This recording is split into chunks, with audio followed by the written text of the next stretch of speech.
who the fuck am I? That's, I think, literally how Mick started. But no, I could give you one, but you're welcome to talk about you. If mine sucks, you can give me one. But I'm Mystique Siren. I am Mystique Siren everywhere. So if you want to find me, you literally just type in Mystique Siren and it will come up everywhere. I know. I was so happy. It's such a obviously it's not unique because it's Mystique from X-Men and Siren from Borderlands. It's unique. It's a unique username.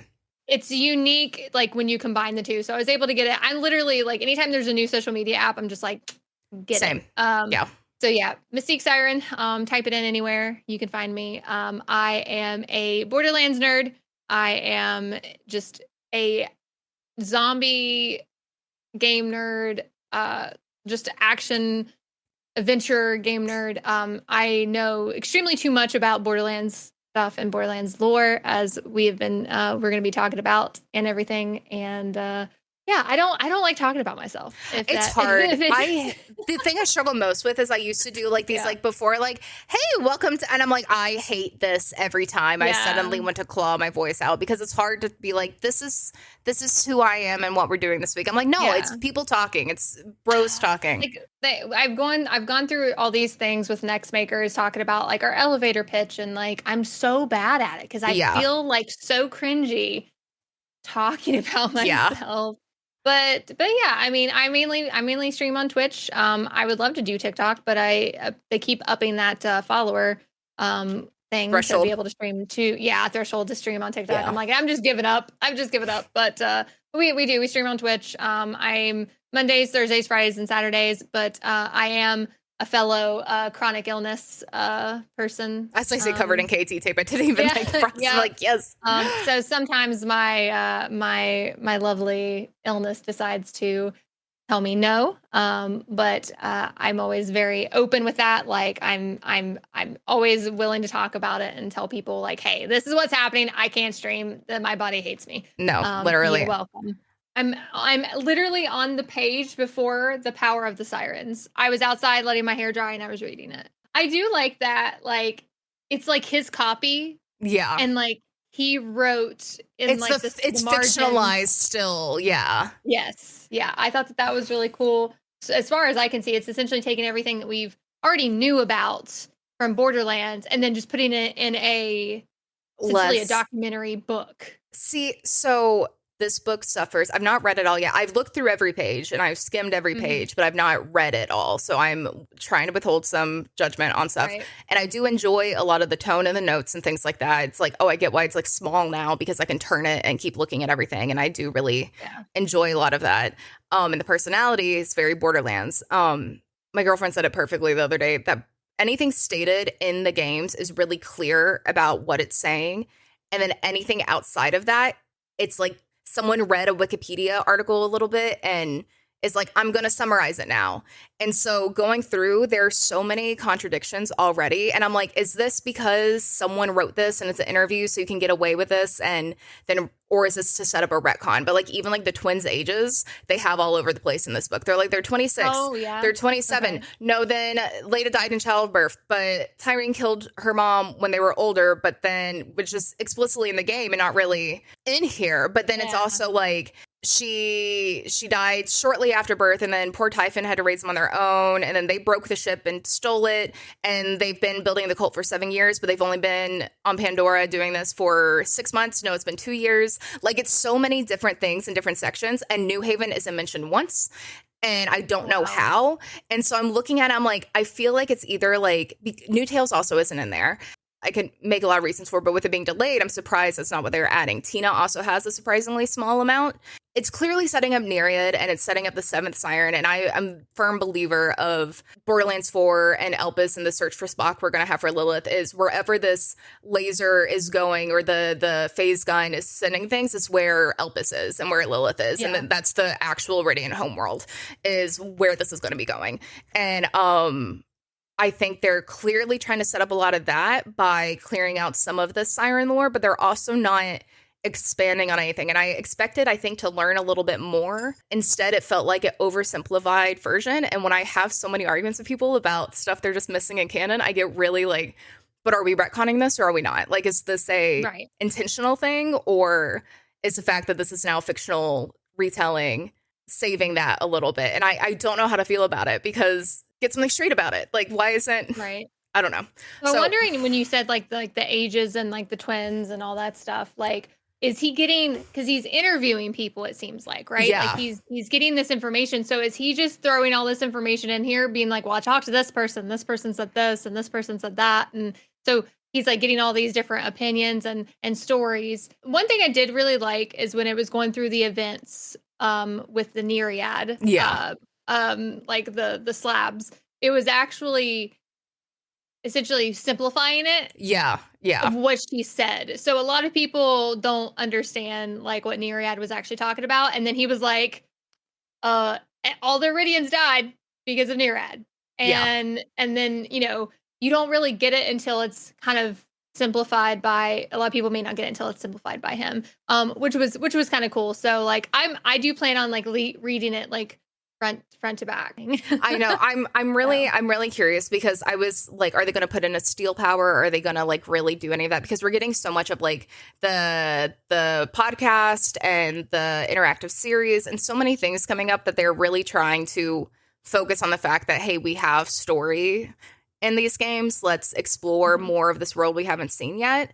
And so it's just shockingly safe, I feel like. But I do like that there is the simplification of the Iridians is helpful. I do like that they're like, this is the war that they were talking about. But then there's a little, but could there be a different one that they're talking about? But that's the fight I always end up having, where they're like, what happened to the war that they mentioned at the end of the pre-sequel? I'm like, Pandora was literally cracking under their feet. Like, that is every Vault Hunter we knew came together in 3, and the world is literally cracking. If we want to make that the war, that is clearly the war. But clearly they're going to go wherever they want with this. And so it's helpful for people who aren't going to go back and find all the Iridian slabs or the Typhon logs, because even you can't even find a lot of those on Google. Like, you have to go through, like, sometimes there's a YouTube video for an area of echoes. Like, you can find the Ava echoes if you go on YouTube, but like, they're not living, the script isn't anywhere, and half of them are incomplete. And so other than the Typhon logs, it's really hard. You can find locations of where they are, but not the transcript. So I do like that there is an easy reference. I will say that there's a YouTuber, his name is Eruption Fang, and they actually do an amazing job at finding every single echo log and every single like even in the DLCs. And a lot of people are saying like, well, like, I want to listen to all the Nereid, but I don't want to like go find them all. I'm like, just go to this YouTube video. Even K6 said that last week. He was like, then if I don't want to do it, I'll just go watch Eruption Thing. Like, it's very helpful. Very helpful. It is. And I think he has all the Typhon logs. He has all the Maya audio logs. Like, and he will actually take like Maya as a character and get all the echo logs from Borderlands 2 all the way up until the Krieg DLC. For instance, or whatever, which I thought was really fun, because it gives you story. Because a lot of people complain about like Borderlands 3 story as not being as fulfilling as 2. And I'm like, it's there.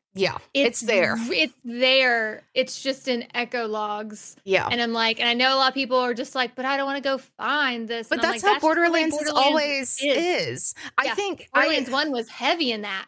I say this every week, and I feel bad for like screaming every time, but my God, 1 didn't have a story until after the fact, when they remembered they needed one, and they just admitted that. Like, it literally is just, it was the product of its time, and it made what we have, all the love to it, but that wasn't what it had in mind. And even when you look through the 2 art book, when they're talking about like Angel's design, they're like, we didn't know what we were doing, so we tried. Was she GLaDOS? Did she have a split personality? Was she real? Like, they were throwing spaghetti at the wall until they had this. And so when people are like, oh, 2's the best, clearly I love 2.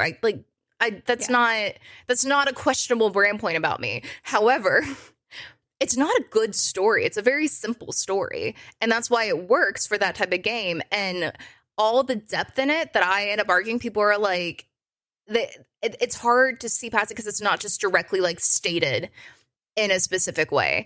And I'm like, you have to piece together, okay, then this thing happened in TPS, or then these echoes go together, and then this is the same or like whatever. And it's always been like that. So when people go to 3 and say it's a bad writing, I'm yell about this all last week. It's just pacing. People are mad at the pacing and they don't know how to identify the difference, especially in games where writers don't control where things happen. But then I find it shocking when they compare it to 2 because I'm like, 2 has awful pacing with that. And you don't have a lot of story. 3 is actually a narrative. There's an arc there. Ava has an arc. Like Lilith has an arc. That's the whole story. And there is so much lore in 3 specifically, a lot of it retconning stuff, but it's packed with it. And so when people say like, oh, like the twins had no personality, I'm like, did you listen to anything? Because everything in Borderlands you're going through is told to you while you're running. Like you're going through killing stuff, Jack's monologuing in your ear. The twins only have like 5-10 more minutes of dialogue in 3, and it's a longer game. It's not actually that they're talking that much.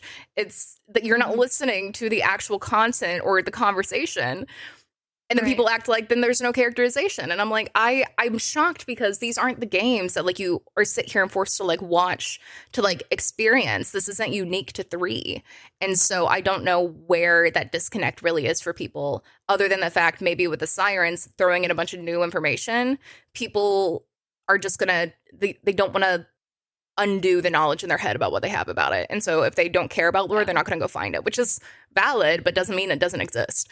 Like a lot of people didn't realize that in 3, we got the I think it was a Nereid log that talked about how the Iridians put out this false vault. Yes. That people didn't realize that's why there's no good loot in the vaults, is because it was a trap for vault hunters to be eaten by the destroyer to satisfy the destroyer. I've told people this, and people are just like, what? And I'm like, yeah, like that's not the fact that Gearbox doesn't want to give us loot in this vault. That's just playing on the fact that these vaults were a trap for unsuspecting vault hunters. Have you heard my conspiracy theory about New Tales?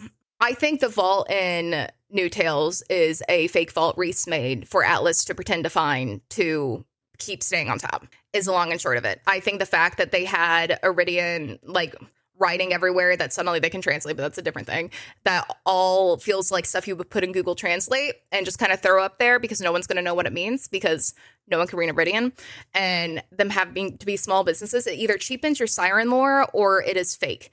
And that's one or the other. Like, and I feel like New Tales did suffer a little bit from the nothing is too sacred to make a joke about kind of vibe, but taking that and Reese being more and more Jack-like, having kept the AI for going with what's in the game as canon, the jackhammer existing, whatever, and the fact that what we know he saw in the vault is how to stay successful and he went to steal the deed, and his whole arc started with, I want to be like Jack, but I'm going to do this differently, and we haven't seen much actually different about what he's doing, and we don't really have any depth to how he got to this point. It could be them building a whole different way around it, but I think ultimately it's going to come between Athena, whether it's Stahl, Hyperion, and then Reese, because we're going to have to choose basically which friend we're going with at this point. Alice went from like having fragment of a vault key to now having 2 different keys in this vault, and it happens to be under the Froyo shop, and it happens to be his favorite place, and they happen to get it without any weapons, and Timmy happens to be there, like, and it knows the vault monster by name. Like, there's just too many things that are very like, this is convenient and then never explained again. Yeah. And so then when her phase gun is like working, they don't know where it's going, and then we get no actual resolution to that, and everyone's like, oh, it's bringing things back. She just brought back the fucking Iridian. She brought back someone, and they're over wherever Lilith is with Elpis doing the thing. And so I'm sitting here, I'm like, this is just Reese going, I don't know how to actually stay, because that was the whole end of the original Tales, was like, this is what commitment looks like. You do not have what it takes to do this, and baiting him to take out the drive. And so if he really doesn't, if he's not going to follow that path, if he's not going to, succeed in what he's doing, why wouldn't he be, I have to compete with T2 trying to find a vault and all these people why wouldn't he make his own vault where he could be like, aha, yes, I did it. Because Jack right now, this book will even say, the very little it says about Jack does say he was a very good vault hunter. He found more vaults than anyone, even if some were by proxy. Right. And so I just think that with so little information actually in there, that's where it, for me, has to be going if you're going to get payoff from it. And so the fact that they started talking about the false vaults so explicitly in the book, I'm like, I feel like I'm right. I feel like I'm right a little bit, and it's going to be the unexpected turn. But even if I'm not, that vault is sketchy as fuck. Like, there's not going to have like a garbage shower in an Iridian vault that's like the sacred thing. It's either a fake vault trapped by Iridians, or then why would they what we want capitalism back in this, like, Nereids fighting capitalism, and now everything is full circle. And so I think Rhys is gonna have some of those ties, because what else are we doing with that? So recently Randy on Twitter said, find Elpis, find Lilith. And I'm like, and it didn't click in my brain that Elpis was actually gone out of the sky. We had this conversation, me and my friends, literally yesterday.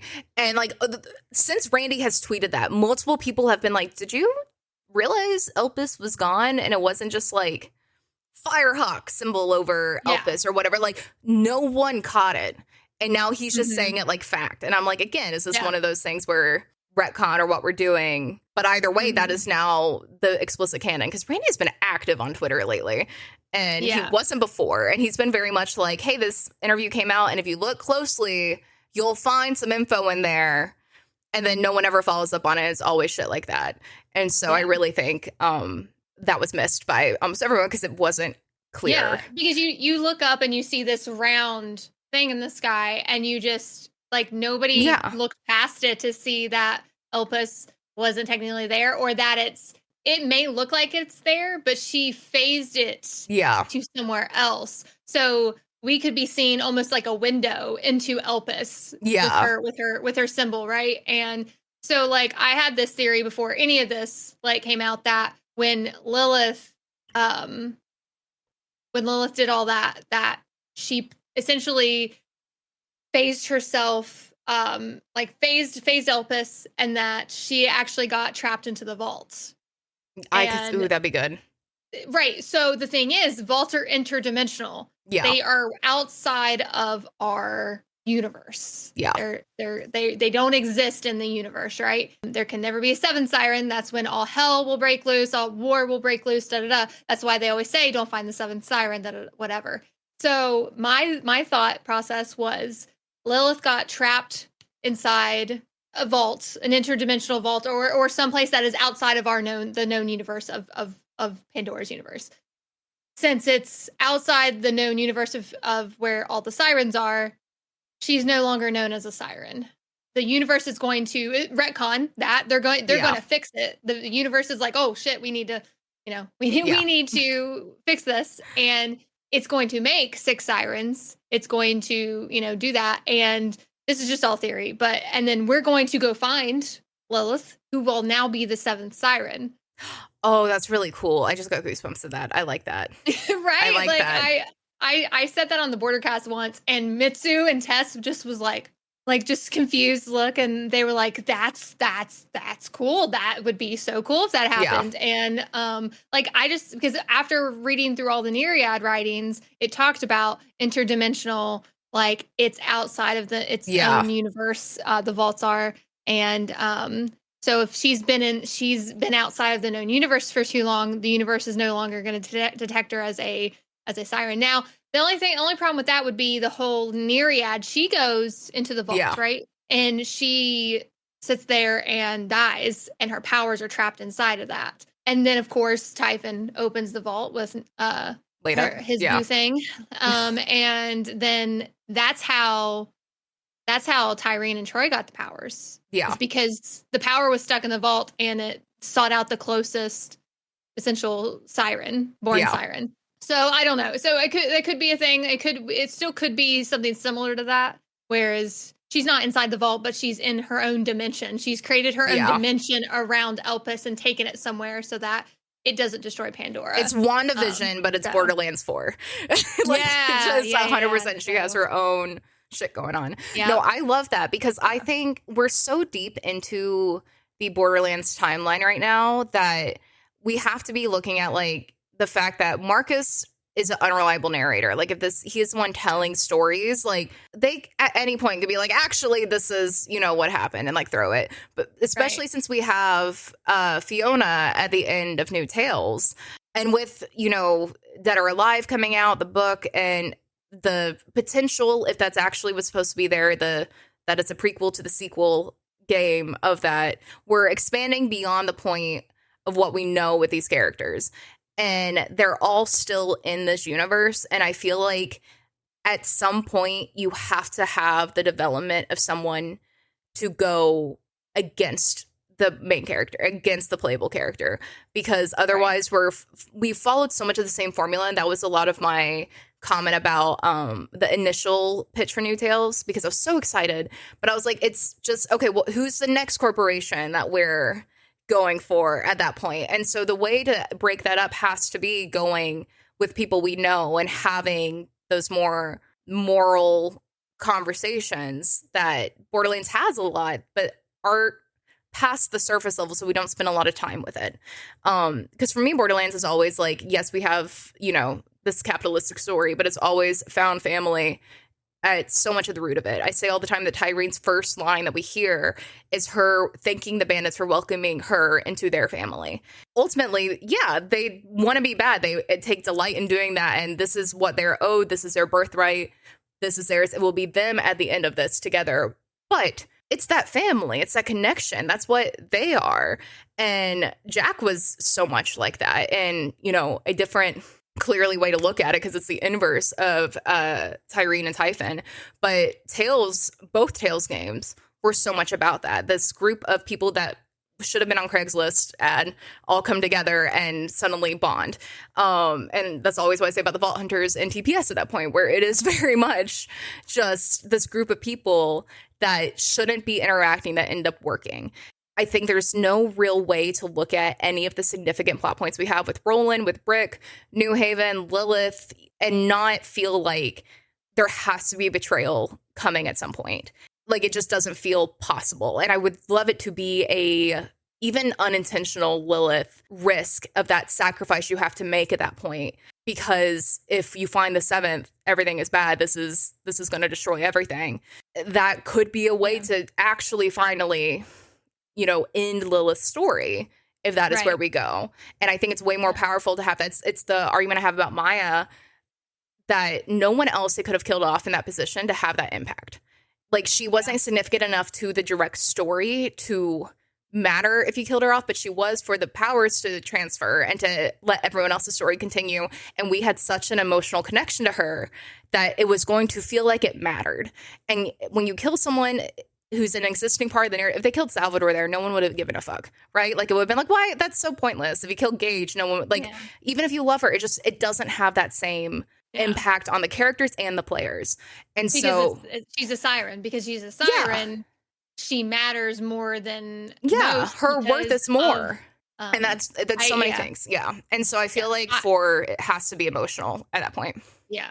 And I think like what happened at the end of 3, you know, with Lilith going up and firehawking Elpis, and a lot of people, you know, we all didn't know at that point. We were just like, is she alive or dead? We didn't see a body. So, you know, she's probably still alive. But, you know, people till this day, someone even said on Twitter, Lilith's story is done. And I'm like, I literally commented, I was like, Randy just tweeted, find Elpis, find Lilith. It is 100% confirmed that she is alive and that we are going to go find her in Borderlands 4. Like, come on, people. It is literally the search for Spock. Yeah. Is what I keep saying. That is fucking it. Yeah. That is literally it. My big thing, too, with adding on to, like, her being in a vault and her being in her own dimension, time probably passes differently, right? So my thing is what if she has been in there for what feels like just maybe a couple months for us, but it's been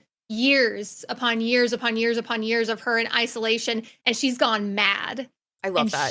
I fucking love that. Our nemesis going, and we're trying to help her, but obviously she doesn't remember us. She doesn't know who we are because she has just been alone for so long. And you know, I also like this too. Also, I have a theory that she didn't just get her siren powers back. She got Tyrene's leeching powers. I would love that. I would love that because those two are being gay as fuck together on Elpis wherever they are. If Tyrene would be alive somewhere, like, my God, they would eventually like break and the tension would be beautiful. But yes, I would love that because we don't know with certainty Tyrene is either dead at that point or what happened to her powers. Her powers had to go somewhere or when she died at that point because she ate a vault monster. She was able to leech a literal vault monster. Like, and it's so funny because didn't Lilith say something about, or somebody said something about, I think Ava said, is she really dead? And Lilith said, well, she turned to ash, so it's a strong possibility. Yeah. Which made the whole Maya thing, like, right? And the whole Tyrene, like, it just means, like, could she be? Could they're sirens, so could they come back to life? I read comic books. Yeah. People come back to life all the time. Like, that's right. What it is. Yeah. I would like and them with to new stay tales. dead. New right? Tales essentially could have could literally rewrite everything. It really could. And I think there's so much. I get the debate of then, do you bring Jack back? Do you whatever? And I really don't think Sam would, but I feel like there's just so much that could be interesting to undo, but you have to have such a strong case of where it's going, and the stakes have to matter if that's going to happen. You can't selectively be like, cool, we brought back just these two. I could see bringing back the sirens because something iridium, something whatever. But if it brought back the whole planet, if it stopped everything with TV or whatever's happening, what's the time period in this? Like you're saying, like, how many years have passed in this vault? Like, everyone in the world come back at once? That would, like, what, the whole universe is suddenly overpopulated? What is the actual logic? Which is probably why it's not in the lore book, honestly, because they are figuring that out. But I feel like it's weird that, like, detours is mentioned, or like these little offhand things, because it feels like it could go so many different directions, and I want it, wherever it goes, to just have significance. Like, I don't want that to be one of the things that's just kind of like thrown away, because a lot of really interesting plot points and a lot of games I play, like, I read about this a lot. I don't know if you've ever played like Life is Strange or anything like that, but so many games start off really strong with a really interesting element of mystery or story, and either because of budget or development, or they get crazy focused on something else or whatever, just they all never get finished. And so it's like, I'll start episode 1 of something and then they completely lose the plot. Or then it's suddenly 3 games in and it's like, what happened to the fact that this was all based on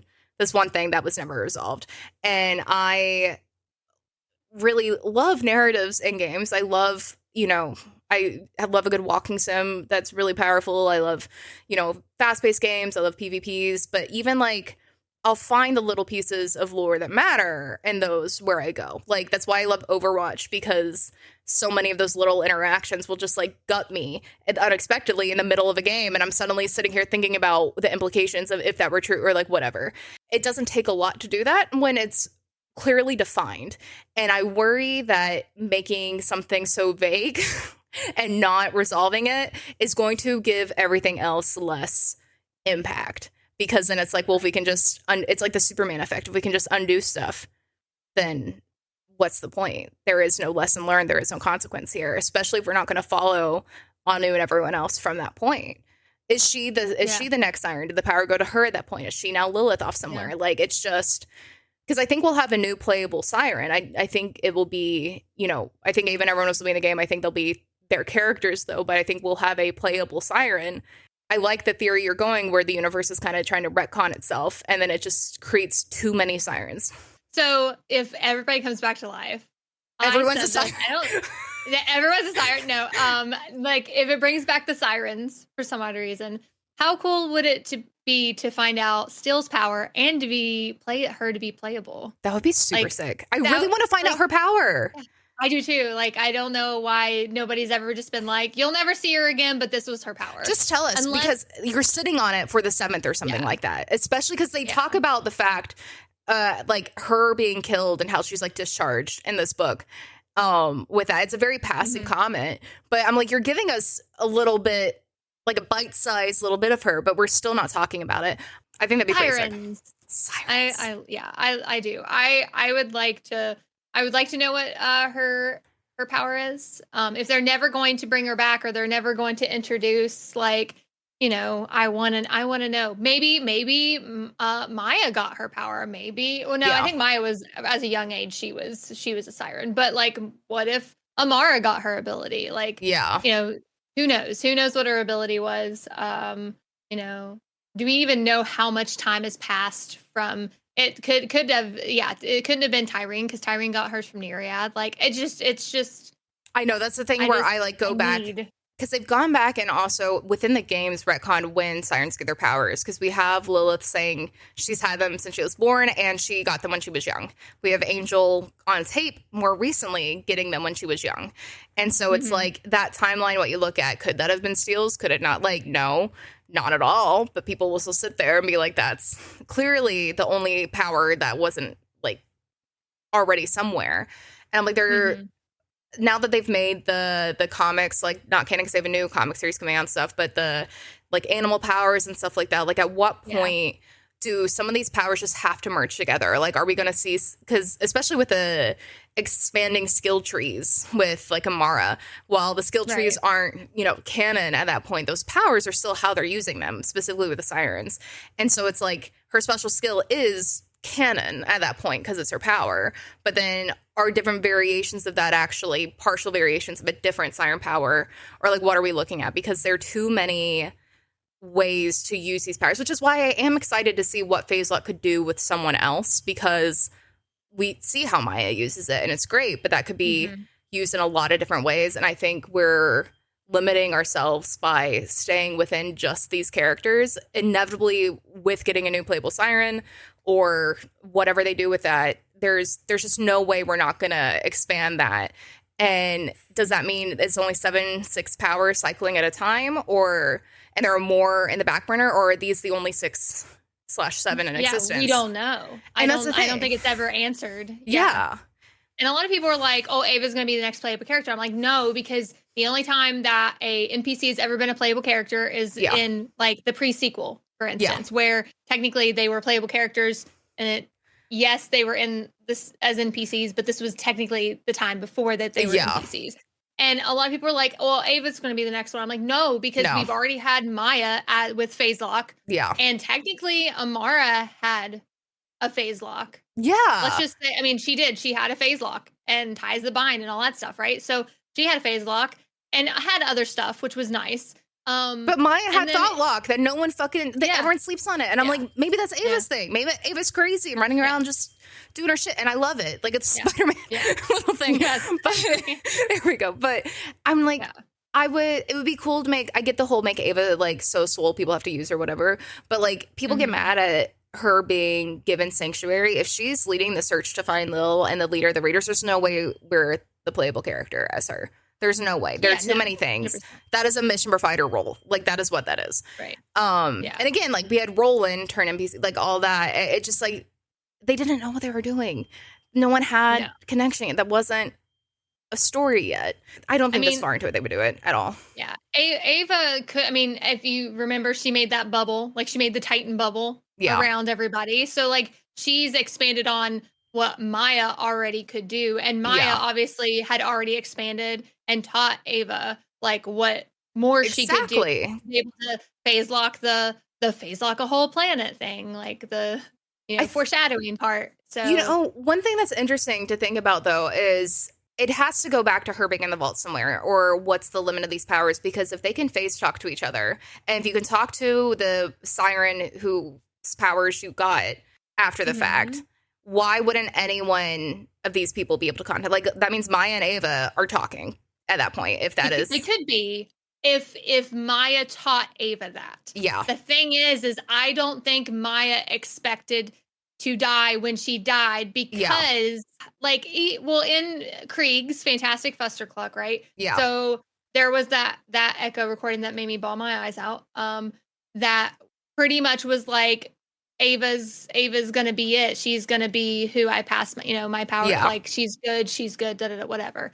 And she's like, I think this is gonna be the last time we talk. She knew something was gonna happen, but she just didn't know when. And I just don't think that she taught Ava everything that she wanted to teach Ava, because there was an echo recording. It was right before Trant that you pick up where Maya talks about I believe maybe it was a different echo recording, but Maya talks about how she's having these dreams. And Nereid, she's mumbling Nereid in her sleep. Yeah. Talking to her. So I feel like maybe Ava just doesn't know how to do that yet. I'm sure once she reads and goes through the book that she will start, experiencing those things. And then we can essentially get Maya through Ava. Yeah. And potentially, like I said, if Lilith for any reason has the leeching powers along with her phase lock or her Firehawk powers, because obviously she has the Firehawk powers, obviously. Yeah. She Firehawked Elpis. But my thought is like, did Tyreen know she could appoint her powers to somebody? Yeah. Because as soon as she died, right, the powers left to Irene and went directly into Lilith. We didn't see a second set of powers flying off somewhere else. That's why I think that Lilith also has a leaching ability too. She leached Elpis, and she's just, there's just so many ways you could go with that if it's there. And I think it would be an actual, I mean this with all the love, because clearly I love Borderlands more than I should love anything. It's a problem. Same. But I feel like it would actually give depth to what has been happening in the games if you actually continued any of the narratives you started. And I think the closest we got to that was with TPS starting and being able to do that. But when the cycle with 2K Australia closing and everything else just happened, we were really robbed of a lot of ways to actually deepen a lot of what had already been established. And I get not revisiting back to that. Like, I will scream every day about a lack of a New Haven DLC. I want that more than anything. Like, just I'll watch a movie of it at this point, give me. But like, just something there. And so if we're going, okay, past is in the past, let's look forward, what are we doing now? I think you have to then follow up with where any of this is going, because otherwise we're just doing even Far Cry's doing that now. Because I was going to say we're doing like a Far Cry thing where it's just like, here's a new game. This is what we're doing. This is now the new thing. And they've completely retconned their own shit to be like, this is actually all connected. Let's figure out how this is. And redone their own timeline. Because once you hit a certain point, you have to. And I said this about 3 when people get really, I don't know, picky. Because I play a lot of 2. So a lot of people, you know, want to talk about 3 naturally. I'm like, Resident Evil went through the growing pains in the middle of the franchise and then came back, and 7 is one of the strongest in the series, if not the strongest, and people are rapid over 8. But no one talks about 5 and 6. That's just not whatever. 5 was like the one I played. Yeah. It was like my first Resident Evil that I played because it was, because it was a multiplayer. You could play co-op with a friend. 5, and I absolutely loved it. And I haven't played any of the other ones though, because I don't know. Like, it's a specific, Yeah, I'm the type of person I want to play with people in certain games and certain type of games, and that's just a game that I'm a fan of playing with.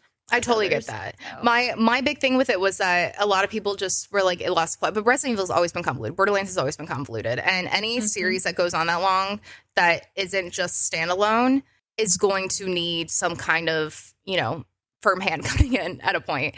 They raised a lot of stakes in 7 and 8 by being able to step away from that and then come back and either killing people off or really reestablishing like the narrative. They did change it to a first-person game, and that's something that hadn't been happening in, you know, Resident Evil history at that point, where you're looking at, and it completely I think changes people's experience when we look at Borderlands. And I feel like that's a lot of what Tales did. We're like, cool, we can't experience this in other ways. Like, this is a way to really deepen our story and let us either wrap up these stories or go different directions in a way that would bog down the shooters if we did that.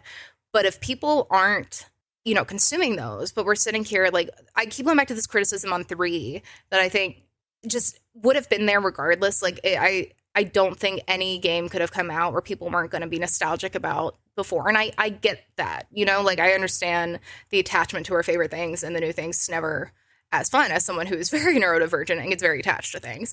But I think 3 is inherently so fun and such a specific, decisive step forward in the franchise that people do a lot of disservice to where it's trying to go by trying to push it like faster forward. Because then, like you're saying, people are like, well, I didn't want to go find all the echoes, so there's like no story. I'm like, but you don't want cutscenes. You want to be able to skip the dialogue. You want to be able, like, what is the balance there without expanding that? And I truly don't know how to approach that other than the fact that you have to make the people we're fighting be either people we know or have some connections directly to us at this point, because we've done the whole corporate thing. We've done the whole bunch of wildlife thing. And if people really only care about running around and looting, then you have to find a way to move that forward with keeping it fast. It's a hard balance. It's a hard balance. And I think that's why the whole, like for instance, in Fantastic Fester Cluck, we were essentially fighting against all of our previous Vault Hunters. Yeah. You know? And it was kind of interesting because we were just like, oh, we're fighting against Lilith. We're fighting against her powers. We're fighting against Morty. We're fighting against Brick, whatever, right? And so, like, that's why I kind of think that it would be an interesting spin on it is if we are finding Lilith, she turns into our enemy. Yeah. And then everybody would be so, because it's just like, well, what's going to happen? People would just get sucked into that story. Yeah. Because it's, what is going to happen? Are we going to save her? Can we save her? Do we want to save her? Yeah. Like it boils down to those questions of, how is it going to end? How cool would it be though to turn the Borderlands 4 into a game like Tales that has multiple endings that you could choose? Do a cyberpunk thing, please. Yeah, please. Like choose how Lilith turns out. The decisions you make along the way essentially turn either Lilith back to our side, or we have to end up killing her. Like, I mean, arguably with the interactive series, that's where they're trying to go with more stuff anyway. If they're trying to be like, people are moving this, but even if that like broke a game, like I could see a lot of arguments in like, you know, a not online service game being that, but like look at again cyberpunk endings. It's a this is your story, this is your ending, but it's still a truly open world game, and I think that's so much of Borderlands that it's not that open world in comparison that people, I think if you make that's my argument with Reese mostly. If you turn it into something like Athena, Reese, and then our actual antagonist, and then it turns out, oh wait, this is actually the focus we need to go. It's a Zarpedon kind of thing where move on, let's go. It makes people, whether or not they like the story or not, invested. Like, because so many people go back and forth on if they hate Lilith, if they think she's hot, if they love her, if they or don't care she's dead, if it's dumb to kill her, whatever that, you know, crowd is looking at. If she is the antagonist at that point, or she is the stakes, people are gonna want to know. And ultimately, as we're not the target players for Borderlands 4, because we're going to play it anyway, if you're introducing someone new to the franchise, you need to have your antagonist not be completely reliant on the fact that you've played all the other games, but also 4 games into this shooter, really 5 games at the point, including TPS, into this franchise, not even looking at the spinoffs, which are coming in more. You have to have some kind of really simple, direct emotional appeal. And that's why things like Scooter's death works, even if you have no idea who Scooter is before you play Tales, because you come in and you have a new introduction to him that ties people who know the series in. But if you have never touched a Borderlands game before, that death is still going to matter when that happens. Same with Maya at that point. We have the introduction. We have the very like, yes, this is my apprentice. And we have that subconsciously set up there. Lilith, if the entire plot is going to be searching for her, that is built in to have new people care about something happening to her that challenges us. Right. Other than asking, hey, you just really need to care about her and get her, and going, well, I've never played this. Why would I care so much about this one person? Right. Yeah. Like it would be cool, like as a starting off point in Borderlands 4, if us as a new Vault Hunter, we come across Lilith echoes. Yeah. Right? Yeah. Like as we're going to meet our, you know, Tannis, and maybe going to rescue Ava or Tannis or whoever, you know, because isn't that always like the thing where we're going and we're rescuing someone, like we, you know, Roland, and then it's exactly. So, and we get introduced to them. So this way we get introduced to them, but on the way there we get these echo recordings. And or what could be even cooler is, what if Lilith is able to talk to us? Like we as the new Vault Hunter are able, like, instead of Tannis talking to us, we get these glimpses of like Lilith, and we're the ones that go to Tannis and be like, hey, I've been seeing this weird lady in my head. Like, and then you describe it to her, and she's just like, well, that's Lilith. And so now you are a key as the player, you are the key to finding Lilith. Like, that would be kind of cool. Giving the player more responsibility, I think, is always a good idea. Like, that's, I think, why I love TPS so much, because it was such a step in not just being a silent protagonist. Because, again, I love Maya to pieces, and I yell about her echoes all the time, but she doesn't have a lot of character in 2. Like, she's, like, we can clearly attach and get a lot from there, but she's a silent protagonist at that point, other than her wow at blue guns, and that's about it. And it's like I'm really good at this. Literally, like bored when you're like dare going your menu for something, and I'm like, got it, girl, I know. And so you want to go shoot things, and you're tired of meditating, got it. But Love Her to Pieces, that's just that type of game, and it's always what keeps me a little bit distant from a lot of like first person shooters where it's hard to get fully invested in a story because it feels like I'm just objectively, when I went to rag on 2, I'm just like, I got blown up on a train when I was just like coming to do so. Some people were like, cool, I saw a sign that said, do you want a vault? And I was like, that's what I want. And Maya's just here like, I'm gonna figure out who I am, like, you know, going with her little backpack, whatever. You get blown up on a train, and then you have to just suddenly do all this stuff for these people for, you know, a few $100s at first, and you're running around and the whole universe rests on your shoulders and they have no idea who you are. You're an errand boy. You are essentially an errand boy for these people. And you're watching this emotional death happen and all this stuff that you do not know this person. You know nothing. Yeah. And I'm just like, there's so many things where I'm like, it lacks that without the attachment. If Jack hadn't been so Jack, and if people hadn't been so invested in the like atmosphere of Borderlands 2, it would have been like, okay, cool, this is the next part of the story. And instead we got things like Dragonskeep because it mattered. And I think TPS did a really interesting job of, one, with the co-op, having people have those interactions and those different responses to each other, but 2, letting us be part of the story. And it's easier to do that with the prequel because you're able to like define where people can go and like this tree is a little bit better, rather than being like, well, what does this imply then if they say this one thing and then it opens up all the shit, right?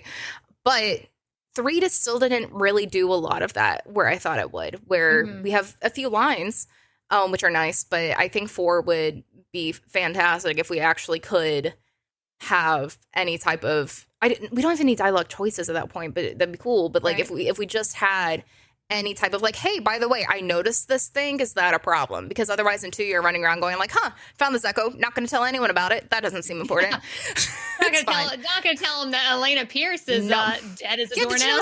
Did you know she's dead? But it's like weird because it's like, are they always listening to us? Are they not? Because randomly they'll be like, what, Reese is dead? And then they like go on this whole thing. But then when are you listening to us? Because we're just picking up echoes. So are we implying that then everyone knows the lore, or are we going to give us some agency and like use us to drive it? Because even I'm sure you as a Maya person have had the emotional reaction I have sometimes where when I am in the control core and Jack is a foot from my face talking about how he has a siren and blah, blah, blah. Why not just take both?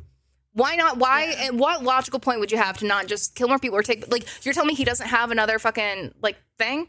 You're telling me there's no way in this universe that makes sense to have him an inch from our face, other than the fact that we have Angel telling him that she doesn't know how to use Iridium or doesn't seem to have that relationship. But then his response to those echoes is so intense that has no follow-up. Because Jack and every other echo for the Vault Hunters we find are so just like, oh, yeah, that's funny. Okay, yeah, you're right. Put him on the train. Miles is like, you need to find her. And he sounds angry in a way he doesn't in any other point in the game. He's like, tell me more right now and find her. I am making no mistake about what I am saying right now. And then there is absolutely zero follow-up. But then you get the one line, if you take forever to kill him in Heroes Pass or in the vault when you get there, where he's like, you're powerless, Siren, that's why I didn't take you. And like, but he also makes a like, haha, Siren collection kind of joke. And I'm like, none of this tracks for the actual point of the fact that you're making Sirens, these characters that are running through, having this. And that's why she's like the canon Vault Hunter in my brain, because if anyone was going to do this, it was going to be the 2 Sirens in a vault. Like that, that's what was going to be able to happen. And she's the only one who then stayed within the story, you know, with that. But regardless of how much they're going to like actually canonize the playable characters or not, by taking them and putting them in such an important part of the narrative, I feel like going forward, you can't not let us have some kind of agency in the game and still not have it be like, this is clearly every Siren is going to be this important, because then in the next game they're going to be taken for that. Like, it just doesn't, it becomes so repetitive at that point without any type of interaction. And going back to kind of like making our characters more important part of the story in the next Borderlands, and like having echoes, make it to a point to where it pays to find these echoes. Yeah. Have someone in the next sanctuary or the next whatever. They are a person that pays you to go find these echoes. Yeah. And or like say Tanis. Tanis wants to know more about all these different people. She wants you to go out and find as many echoes as you can. And it'd be like a collector thing. Like you go out, oh, I found an echo, and now I've listened to it. It's audios in my menu. I can now take it to Tanis to be like, hey, I found this. Yeah. What does this mean? And then maybe that could lead to a side mission. Maybe that could. Yeah, because we get a lot of those side missions in 2 where it's like, I need these echoes, go find them. Cool, thanks, bye. But then beyond that, there are too many things now in 3 with, the logs and then Typhon thing. Like, there's so many things that, people are going to miss it. And so incentivizing it, I really like what they did with the Iridium change and the SDU change. And I feel like the more, modern these games get, I could see the real need for a collectible kind of mode of the game.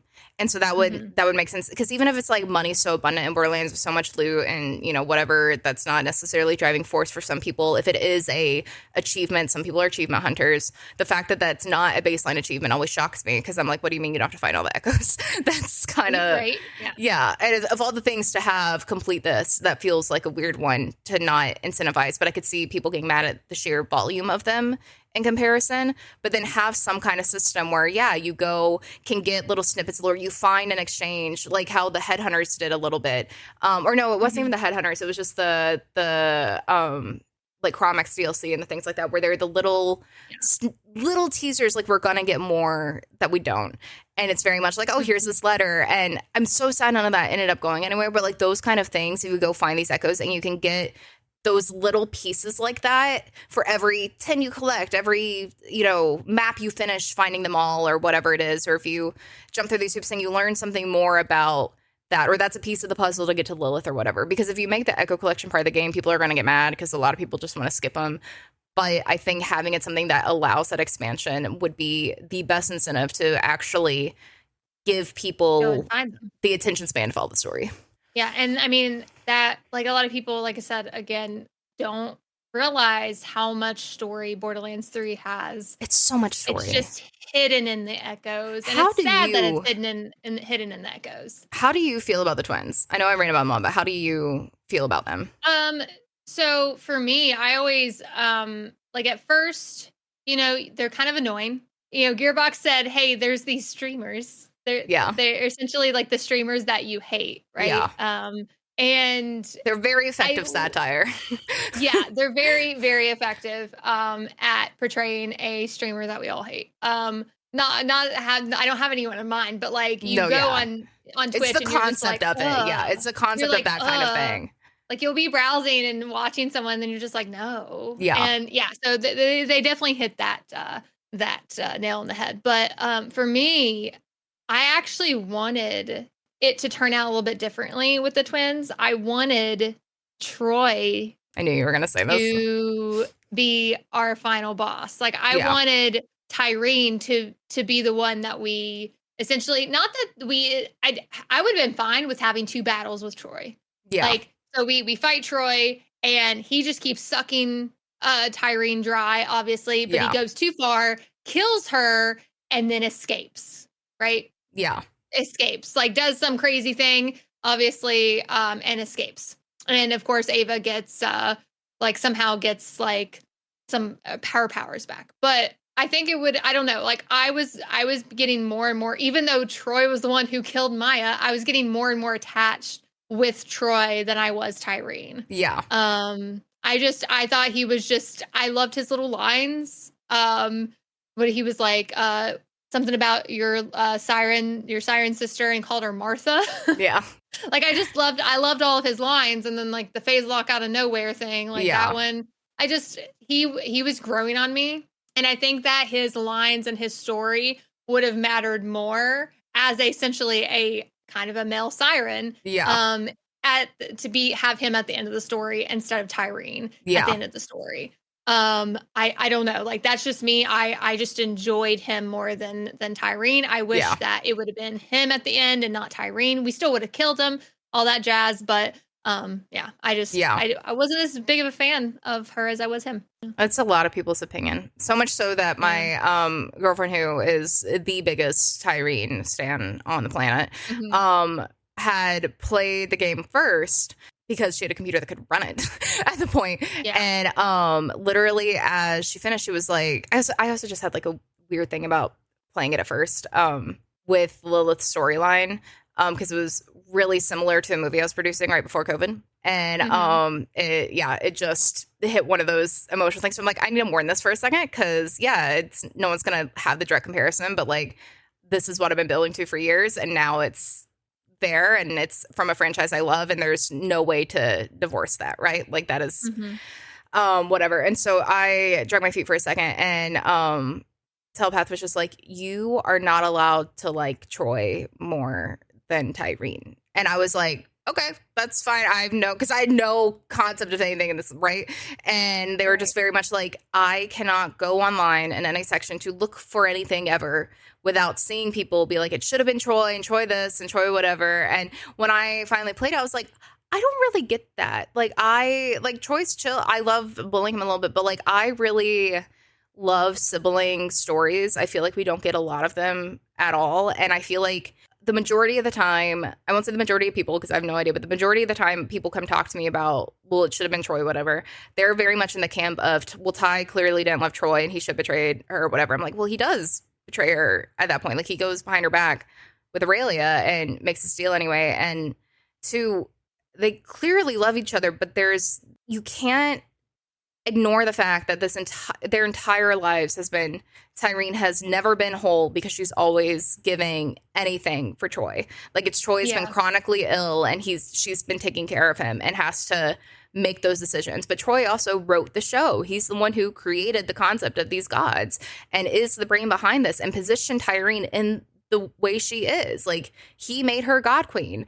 And they call each other Paris, like, and they do all this stuff and they bicker, but like, literally when Troy's like, this is my moment, she's like, okay, like, I know, but like, Troy, maybe we talked about this, come on. And there's those little lines that are like, this is a conversation they've had, they're referencing this is a thing that they've done, and it's easy to overlook that. And I think the logic of like, would he be able to leech her powers at the end, and then will we even be able to do that because he's been so sick, whatever, but like, if her dead, is he actually able to use that anymore? Because if they were the link, there's so many things I could see being that issue with that. And for me, it was just always set up. Like, I never had a moment where like, oh, I think it's going to be Troy narratively, like structure wise, but I get wanting more from that because I always want, I want more on the relationships of these people. And I like that it was the two of them interacting, them being annoying and annoying each other, which I really like the whole, them going around trying to be like, who's going to win, like in their, in their fight, like which side. I love the dumb shit like that they get to do because I do think it adds a real believable quality to the fact that, they are streaming and they are just fucking around and having fun on top of the fact that they're after this massive, universe shattering concept. And so it makes it a little more connected. But Troy is easy to empathize at that point because I think it's really easy when you're not focused on Tyreen, which she makes it very easy to not focus on her. She is hard to love, I will say. I love her, but she would call herself hard to love. But it's much easier to empathize than with Troy at that point because we see the direct, like, he's just a parasite, I'm the siren kind of thing. And we see him have these moments and the little, like, I'm going to make puns and do the dumb stuff. And Tyreen's not the writer in that point. She's more interested in calling and being like, hey, Lil, hey, Lil, hey, I'm talking to you. And I think it's very split that way. But I think because of the, like, older, younger sibling vibe of that, by the main twins and I hate that comes up every fucking time, but the daddy issues that, because I think Troy's a very mommy issue character and Ty's a very daddy issue character at the end of the day. And the parallel to Jack and Angel and Typhon and Tyreen is so interesting to me. Like they're even blind in the same eye. Like it literally comes down to so many intentional don't meet your hero story that is again explicitly said by Jack and Tails that when people come in and they just like love Typhon, it makes me love Ty more because I'm like, you're missing the point. He was an abusive father who never calls Troy by his name. He says the boy. He like moves on. He doesn't give a fuck. They talk about the bots and the Guardians would like take care of him and they'd be like kind of sick or whatever. They talked about being locked up in cages. His whip around her neck, like these scars. Like there's so many things that they talk about where Typhon was like afraid to touch them after what happened with Leda and didn't deal with it. But it was always this is a Starlight. This is this because she was the Siren, and it's the complete opposite of where I think it's more where people want to put Jack with Angel. And my big thing is Jack was really clearly controlling and bad and all this whatever.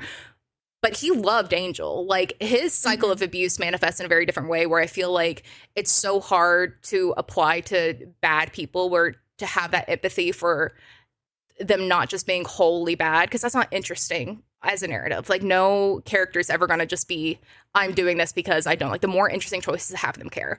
And that's end of it. But Jack was physically abused. In his brain, him not doing that to Angel is meaning he's not abusing her.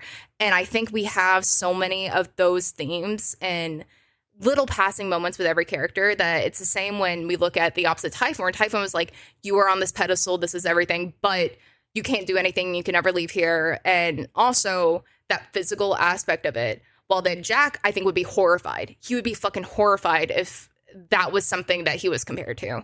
Because for him, he's like, the only time he calls us on his own and unprompted for something we're doing is after Angel dies. And he's like, you know, look, I know you think I'm a monster. I know you think I enslaved Angel, but you didn't see what she did to her mother. Like, I had to do this. Like, don't you get this? Like, I had to. And he has no reason to call and convince us of this. Like, he doesn't give a fuck what we think about him at that point. And Ty's private moments with Troy after he dies, where she's like, let's finish this together, isn't just like, cool, give me this power, now we're going. She has a moment where she's like, this is all for nothing if we don't do this now together. Like, you are not leaving me. And Jack has that same, like, I'm going to make every wrong decision now because I'm desperate, because this had to have meant something. And that way to deal with grief is very real versus Typhon, who literally we get him and he tells us the whole time about everywhere he fucked Leda. And it's just like, saying sphincter every 4 seconds, and just a horny old man who's sitting here and then immediately gets nerfed by his daughter, who is literally like, no, like, we're going to keep us there forever. Like, we were going to die on this planet alone because you're afraid something's going to happen, you're afraid whatever. And it's just not the same. And I feel like it's one of those things where I want the AU where I think Angel probably watched the show. She was attached to the whole Echo Net, like whatever. But like, I want one of those AUs in my brain where I'm like, where Ty sees what's happening to Angel, because I think that would be one humanity moment we get, which is why I think it's really interesting if her and Lilith are half alive somewhere on this moment, where at some point there has to be that meeting ground of like, there's more to this person than just absolute being a bitch, because she is a bitch and she loves that and she's irredeemable at that point. However, it's way more interesting to have Troy love the fact that he's getting this moment to feel like a whole person. And I think as like hashtag chronically ill vibe, that concept is always fascinating to me, of just being able to be like, this man has felt like he's dying his whole life and he can't do it. He's always sick and taking care of the shit. And then he leeches Maya and he suddenly feels like a god for the first time. And it's not just Tyreen. Yeah, exactly. At that point, he has a purpose. He feels like it's on Barbie and Ken. Yeah. Yeah. And like, he actually has a purpose now. And like, even though like I hated him for a while because with Maya, I was like, the thing is, if Gearbox wants to kill Maya, they're going to kill Maya. Yeah. It doesn't matter if Ava was there. It doesn't matter if Tyreen did it or Troy. It doesn't matter. Yeah. She could have tripped over a rock and hit her head, and they could have killed her off. Like, you know what I'm saying? Yeah. Like, it's just if they want to kill somebody, they're going to kill somebody. Yeah. And so, like, I liked that, like that turning point with Troy, because he seemed like almost just like a follower of Tyreen up until that point. Yeah. Like, he was just doing everything that she said. Like, yeah, he was the producer of the show, but like, he was still like, you know, just the person that he was essentially just there to help Tyreen until he realized, oh, I can leech too. Yeah. You know? And I think what's cool about a lot of that analysis is I always get caught up on the first time we see them in their after Mouthpiece when we're sitting there and she's like, Troy said this like great thing, like, Troy, tell them what you said. And she's very much, anytime he really talks to us, she's like, Troy, what was that thing? And like, it's bringing him into this, right? And I feel like there's so much of that where I'm like, people, I feel like either if they don't have siblings or if, you know, if they don't have that type of relationship with their sibling at any point, there's going to be a hard time understanding the actual relationship that's underneath that. And I'm like, there's plenty of resentment that comes with siblings. Like, of course they resent each other. There's so much to resent there. It would be dumb to say they don't when both of them are half eating for their entire lives and this is what they have to do. And the fact that Ty tricked them to leaving Typhon, but they needed to leave. And there's so much to it. But at the end of the day, he's like, she's right. And that's not, he does almost kill her with this fight and like leeching her from it. And I think a lot of that really is just something I could dive into for such a long time. And again, in a looter, you don't really get to, but it's always really fascinating to me when then if people say Ty's one note, because I feel like a lot of the stuff that I really do love about her does come from those logs where they're trying to do this at the beginning and they have no idea what they're doing because they wanted to be vault hunters. They wanted to go get the stars. They wanted to do all this stuff. And it just doesn't work. And she's like, wait, you believe him? Wait, Troy, he believes in sleds. Okay. Yes, this is going to work. And it's just like a decision. And I like seeing the messiness of that. And I like the fact that it allows us to have a very strong opinion about them very quickly. I feel like when people compare it a lot to Jack, though, my brain melts a little bit because Jack is annoying. I love him. But he's designed to be annoying. The reason he doesn't feel the same type of annoying is because of Damian Clark. And I say this all the time. Anyone else reading that role, like, wouldn't have been as good. No, it was what he brought to the role. And after meeting him in person, it's just his energy. Like, that's what he brought himself to that role, which is why it feels grounded and human and interesting. That's no shade to any of the VAs in 3, but I feel like that's what, I just ran into K6 about this, but it's what Dragon Lord, ironically, in this fucking shirt, really got well, because Will Arnett's really good at that. Like, yes, 100%. It's why that felt good and why Hector falls flat. I like Zarpedon, but she matters very little at that point. And also, it's Roland and Lilith that are kind of our antagonists at that point after that turn. And so there's so much that we look at with Patrick Warburton and Vasquez coming in and immediately falling in love with him, even though every word out of his mouth should be something that makes you want to fucking kill him. It is so obnoxious, especially that, like, as a woman in business, like, my God, that type of boss literally would make me want to claw my face off. And instead, I'm like, I want to cosplay this man. What if I did a Playboy Bunny cosplay of Vasquez because he's baby girl? Like, I just, like, the way he brought to that role is phenomenal. And so whoever the villain starts at in 4, be our new character, be, you know, whatever comes in, you have to have that kind of power with that. Like, no one could have picked Damien out of a lineup to be like, oh yeah, that's, of course they got this celebrity to do it. It doesn't have to have that kind of effect, but it needs to be someone who truly is going to rewrite that role a little bit, give that depth, whether or not it's on the page or not. Because he does that. The best moments in movies, TV, and video games, there's a lot. If you get an actor and actress that can just bring themselves into that character and ad-lib stuff, like the pretzels, that's ad-lib. Yeah. Completely. Yeah. I'm sure Will Arnett probably did some of that stuff too. Oh, I'm sure. Because he is so good at that. When you bring in people that are just so good at bringing their own spin, like, that's what makes us love those characters. I felt the exact same way that I felt about Jack as I felt the same way with Dragon Lord. Yeah. Like, no joke. Like, I was excited when he was talking. I was like, I wanted more Dragon Lord when I was not being bothered by Dragon Lord. I wanted more. And that's a rare thing to have with villain. And I feel that with games where I do, because I love villains, I really do connect with a villain in a game, and I'm like, I want you to come bother me more. And there are plenty of games where I'm like, I don't give a shit about this plot line right now. Like, let me do this other thing.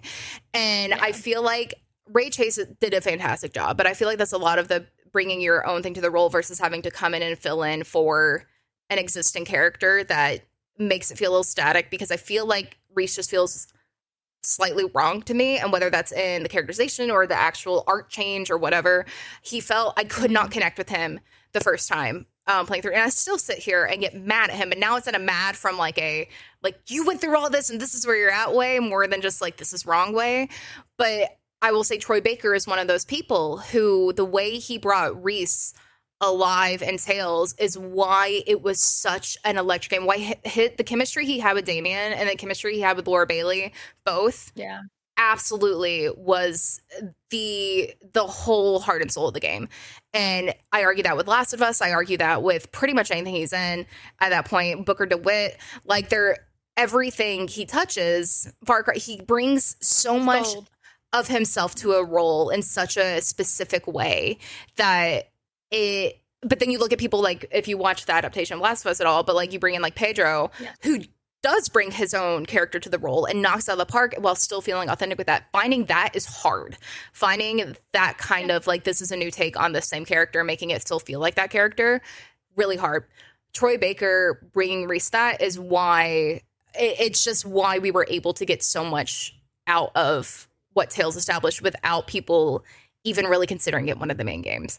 I feel like it's responsible for a lot of the expansion we've had and where we're going. And it just really comes down to the fact that a lot of the VAs in Borderlands are so well cast that you don't even like recognize it. And have you played Cyberpunk? I have not. So everybody's Tales fan need to. You need to, especially because the update came out today. Like definitely like it. Yeah. But so you can be male V or female V, right? Like voice wise, you can customize, pronoun, everything like that. But you have two voices. One is the voice actress for Gage, and she's been in like 300 things. And he hasn't. And I don't like, I'm in the union. I don't like shitting on other actors a lot, but it feels like he just was pulling lines out of a hat with no context and was like reading them sometimes. And it was really, really, really hard for me to get invested in that game up until we get Keanu Reeves in there, because every other voice actor in the game is knocking it out of the fucking park. And in the very little screen time some of these characters have, there's like one of the first people you meet and like present is like the dude who installs your cyberware. Basically, and there are plenty of like NPCs who can do this throughout the game, but you have a brief scene with him, and there's a scene with him later in the game. And I say all the time, that scene is one of the most emotional, powerful scenes for me in the game. And he had no screen time. And that makes no sense why I feel this connection to him. But that's how everyone in that world feels. And it's so jarring that the lead character that is so involved in it feels disconnected from his own chemistry in his own game. And so like Keanu Reeves, I was never a massive fan either way on. And I would die for him after this kind of thing.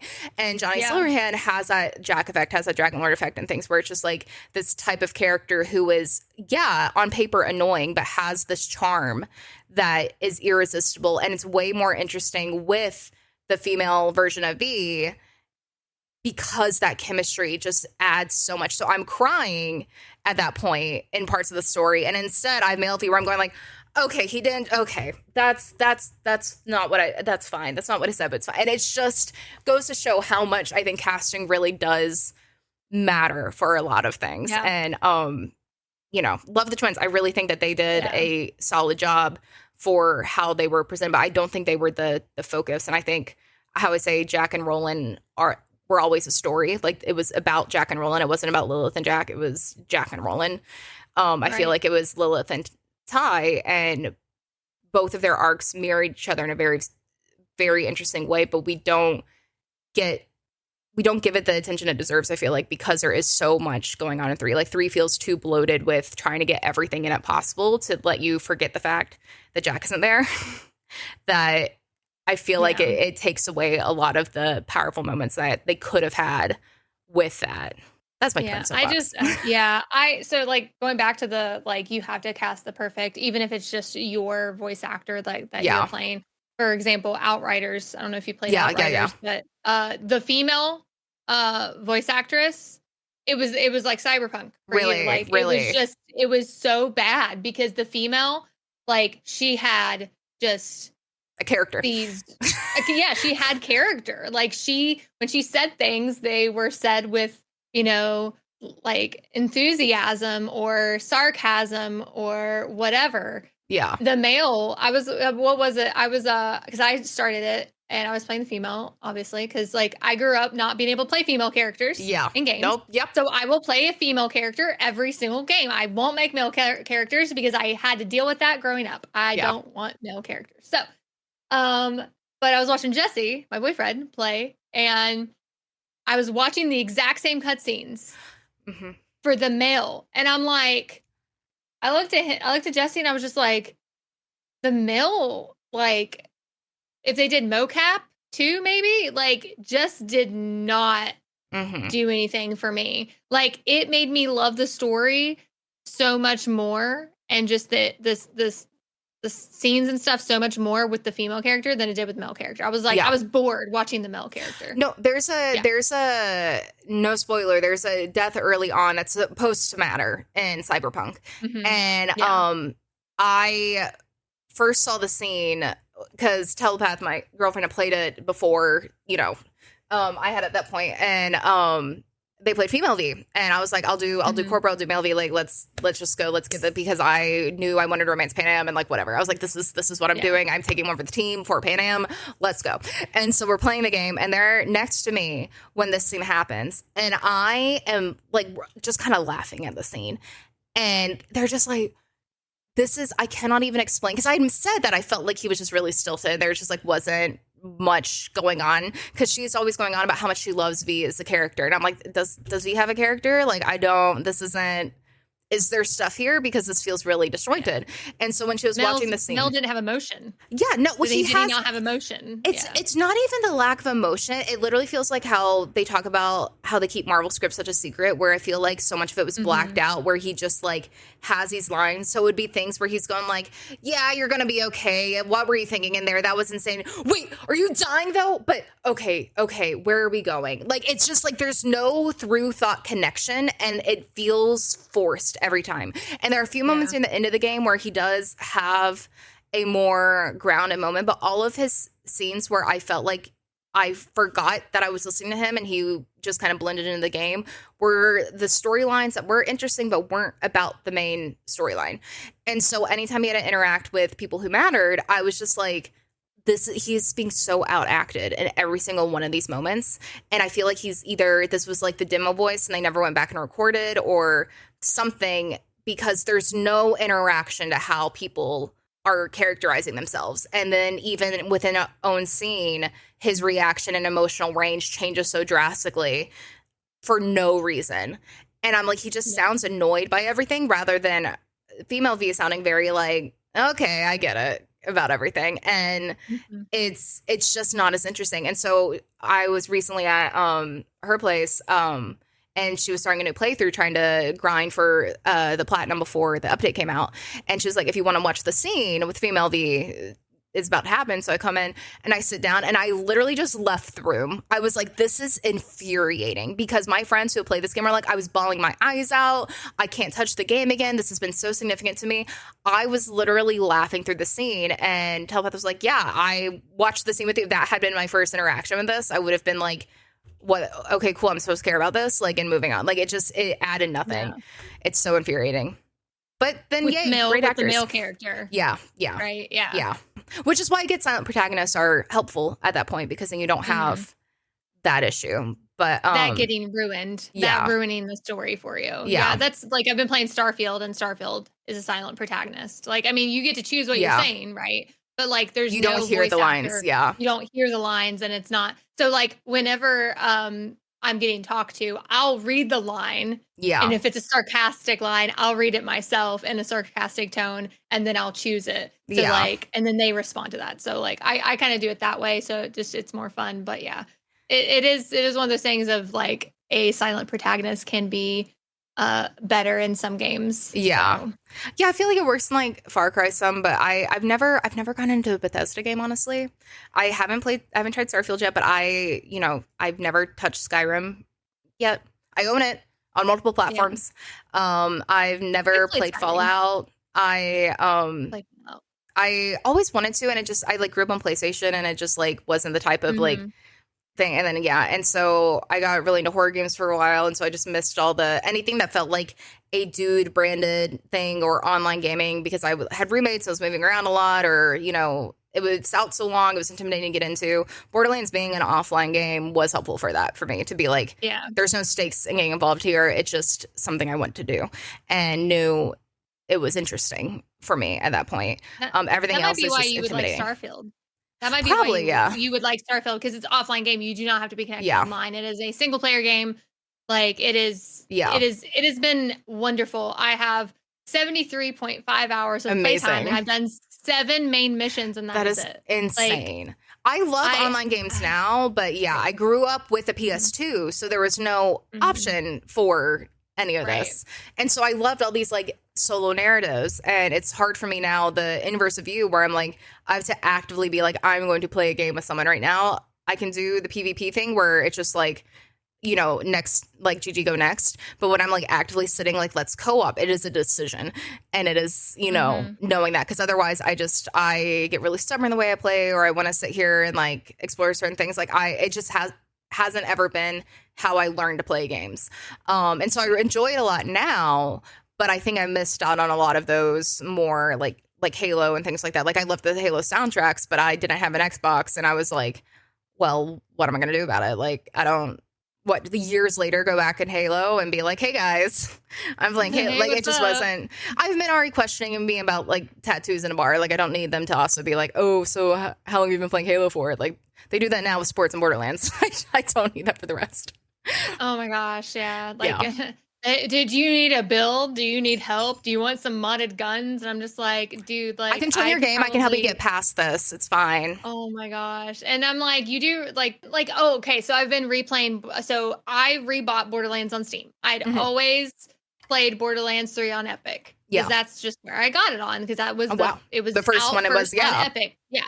It wasn't on Steam. So I was like, there's no point in me rebuying it just because it's on Steam. I don't care about achievements on Steam. It's like whatever. Yeah. God, I wish it were. So I recently rebought it right before the hunt. I rebought it on Steam, the whole kit and caboodle. Like it was on sale, and I said, you know what? I've been wanting to restart everything, but I didn't want to delete my profile on Epic. Like I wanted to keep all my cool cosmetics and like everything that I've gotten. And I was like, you know what? I'm just gonna rebuy it, and it's cheap right now, whatever. So I restarted Borderlands 3 on Steam for the hunt. Yeah. Like I had never played on that profile on Steam or anything. And so after the hunt, I had so many people literally seeing my Guardian rank, because my Guardian rank was like super low, right? Because I just started on Steam, and people were like, "Do you need help? Do you want me to help you clear this? Do you want?" And I'm like, "Nope, I got it." They were like, "Oh, well, it looks like you just." I'm like, "Nope, I have this many hours on Epic." I was like, "I have this many characters. I've been playing this ever since it released," and I was like, "I just rebought it on Steam so I could." Have fun replaying everything and reacquiring everything again. And they're just like, oh. No, I rarely get the because I, up until December, played on PlayStation. And because I still have my PS2, PS3, PS4, and 5 all in my apartment. Like they come in every time I move, because certain games didn't get ported, whatever. And so when I finally got a PC, because streaming, I was going from my Mac to my PS5 and then this. And I was like, no, this is too many hoops. Commit. Because there's so many Steam games I want to play, and I can't get them to launch on my old laptop, or then I have to go to my girlfriend. And I'm like, no, like we both have rigs. This is what's going to be. I'm a streamer now. Commit.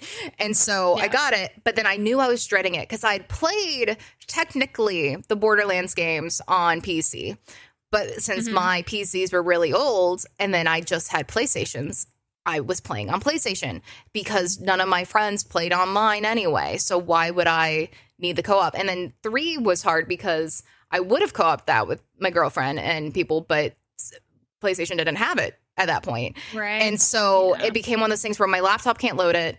So I can either play alone on PlayStation, or I can wait till they ever do this again, I guess. So why would I split it? And so I hate my Steam hours being remotely a thing. Because even though they're like, high for what a game will be, the amount of people who want to come in and be like, well, how many hours do you have? I'm like, I mean, if we're including all the platforms I've rebought this game on through the years, several thousand at this point, because it's a hyperfixation. Yeah. And I used to restart the story every day. Like, I would finish the story in 4 hours because I was taking my time working. I would restart it immediately because I am a goblin and needed, you know, the juice in my brain. Like, I don't know. Yeah. I was just bored at work, and like, this is what I needed to do for dopamine during lockdown. And people just literally want to come in. I'll be on like a level 80 character, and they're like, "Oh, well, do you need help? I can hop in and like get this," or like, you know, there's a red chest back there. I'm like, great. None of that is the thing. I had someone the other day be like, why aren't you using a Pimpernel? I'm like, because it's a Hyperion only run. Like, I don't. I know. I don't. And so anytime, all I do is when people want to come in flex hours, I'm like, oh, cool. I think Jolts even has less than that, because it's always some ridiculous number, and I just like move on because I don't care how many hours people have. I'm not sitting here checking people's cards when they walk in somewhere. Like, if you love Borderlands, great. Yeah, it's pretty much how big is your dick. Yeah, is what they're playing. Oh, absolutely. And that's the thing. I love the amount of people that I do see come in who are finding these games for the first time. Someone last night came in because Destiny's down, and so they just started these games. And I love that. I want that. I say I want to Men in Black myself to be able to play it again. Like, that's all I want. And I said that would be the game that if I could forget everything, it would be the Borderlands series, and I would play it from 1 all the way to 3. Like, I want to forget everything. Same. I want that experience of being able to really discover that, because that feeling I get from Borderlands, I don't get from other games, which is why it keeps me like in its clutches. And like BioShock would be a close one for me for that and things like that. But I still love playing it. I still get really invested in playing it. Portal, I'll replay all the time. I just like Portal would be another one. Yeah. Portal, especially Portal 2. I have a video of me getting to the turn in Portal 2. It's why it's in my bio, as it gave me trust issues. But I should have seen it coming because I love BioShock so much. And even still, I was in denial the whole time. Recently, we met Ellen McLean at PAX last year when we went. We were cosplaying Portal when we went, and she was the cutest little human, because we never really do meet and greets ever, but like she was going to be there. We're taking our Portal cosplays, so we walked up and she's like, "Hello, GLaDOS. Hello, Chell." And we're like, "Oh my god, you're the cutest." Awesome. I love her so much.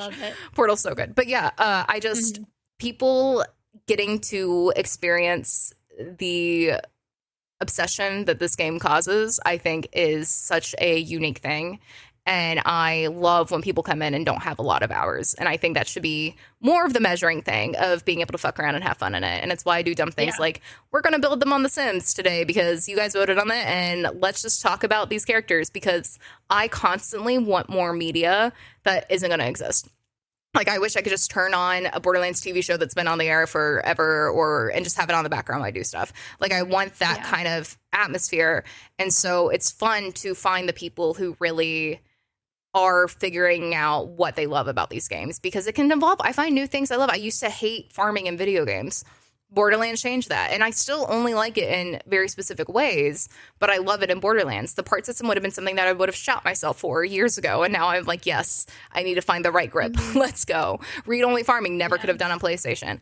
And so there's plenty of stuff that I feel like people are really missing out on by being so focused on trying to like be the expert on it. Like, I'm not afraid to not know stuff in these games, but the amount of times I'll be doing something, they're like, why aren't you should be using fire right now? I'm like, I'm actively using fire. Or, yeah, great. I know I shouldn't be using fire, but I have immolate, so it's going to fucking use fire and fight for your life. That is what's going to happen. Or like little things that people just want to come in and be like, I know more than you do. And I'm like, great.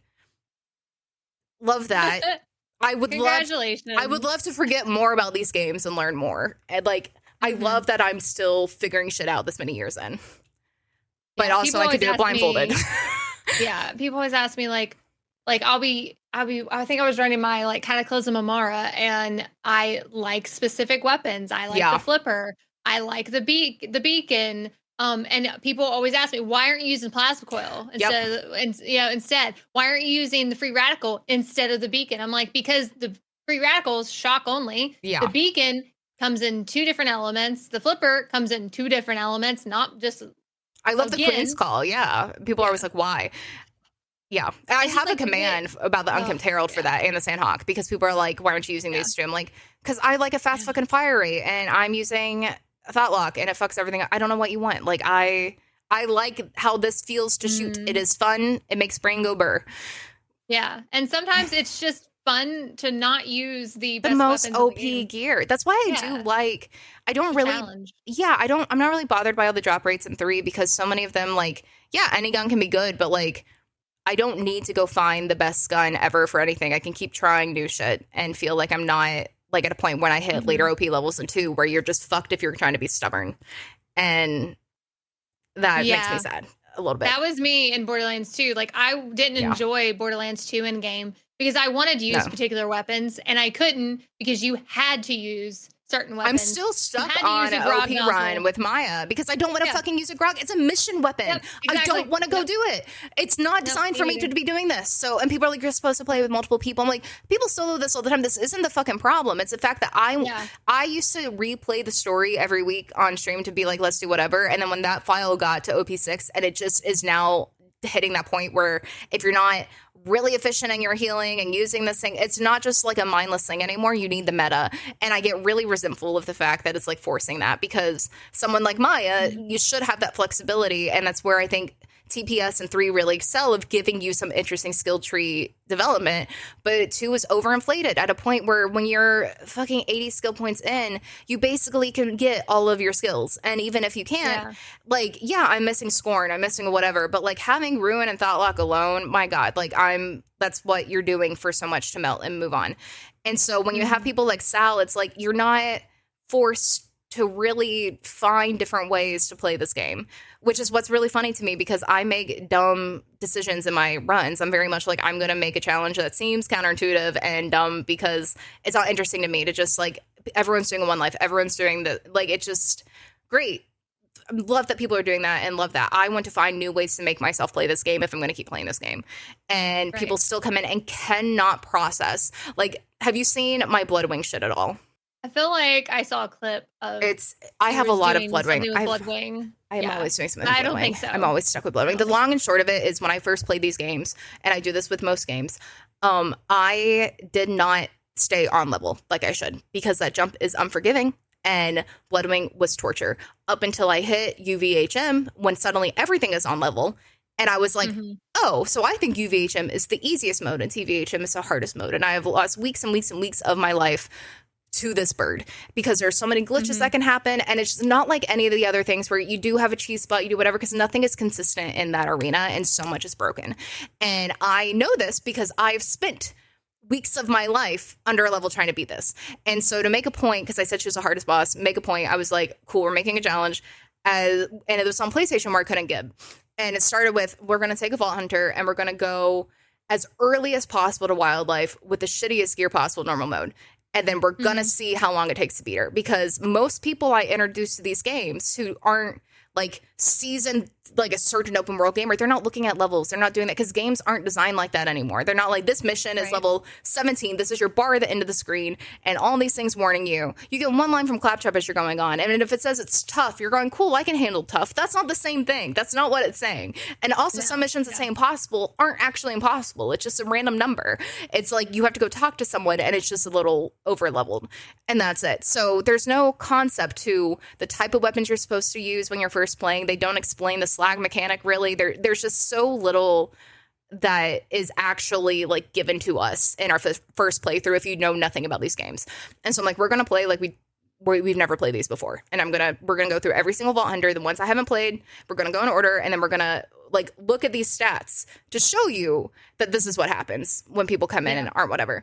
And the earliest we got to, I think Zero was our first one. He got to Bloodwing, I think at level 13. We got to Wildlife because it was like no XP grinding, no like going to find the secret. We're going to get this. We're going to go get Unkempt Herald to make it better because no one would know to do that at that point, right? If we had a world drop, fine. And so we got through most people. We got through everyone on normal mode on PlayStation, and then TVHM, we started there and then ended up finishing on PC. So I ended up just starting at Wildlife and being like, I'm not redoing this grind, but everyone started with the exact same shit. It took years off my life, but it was literally like 50, 60, like whatever times. Like it was impossible because it would be things like little known, her fire phase, her electricity phase, and corrosion phase all have glitches. It's not just her corrosion phase, because she just becomes resistant to fire in every single element if you like do anything to her. So then the skyrocket doesn't work, and then you can slag her, but then you can't slag her. So then she gets stuck here, and then she'll freeze everything. The skag stops spawning, and you have to leave the arena. And the fact that there are launchers around there, so then if you're not getting dropped launchers, you have to completely leave wildlife and come back through everything.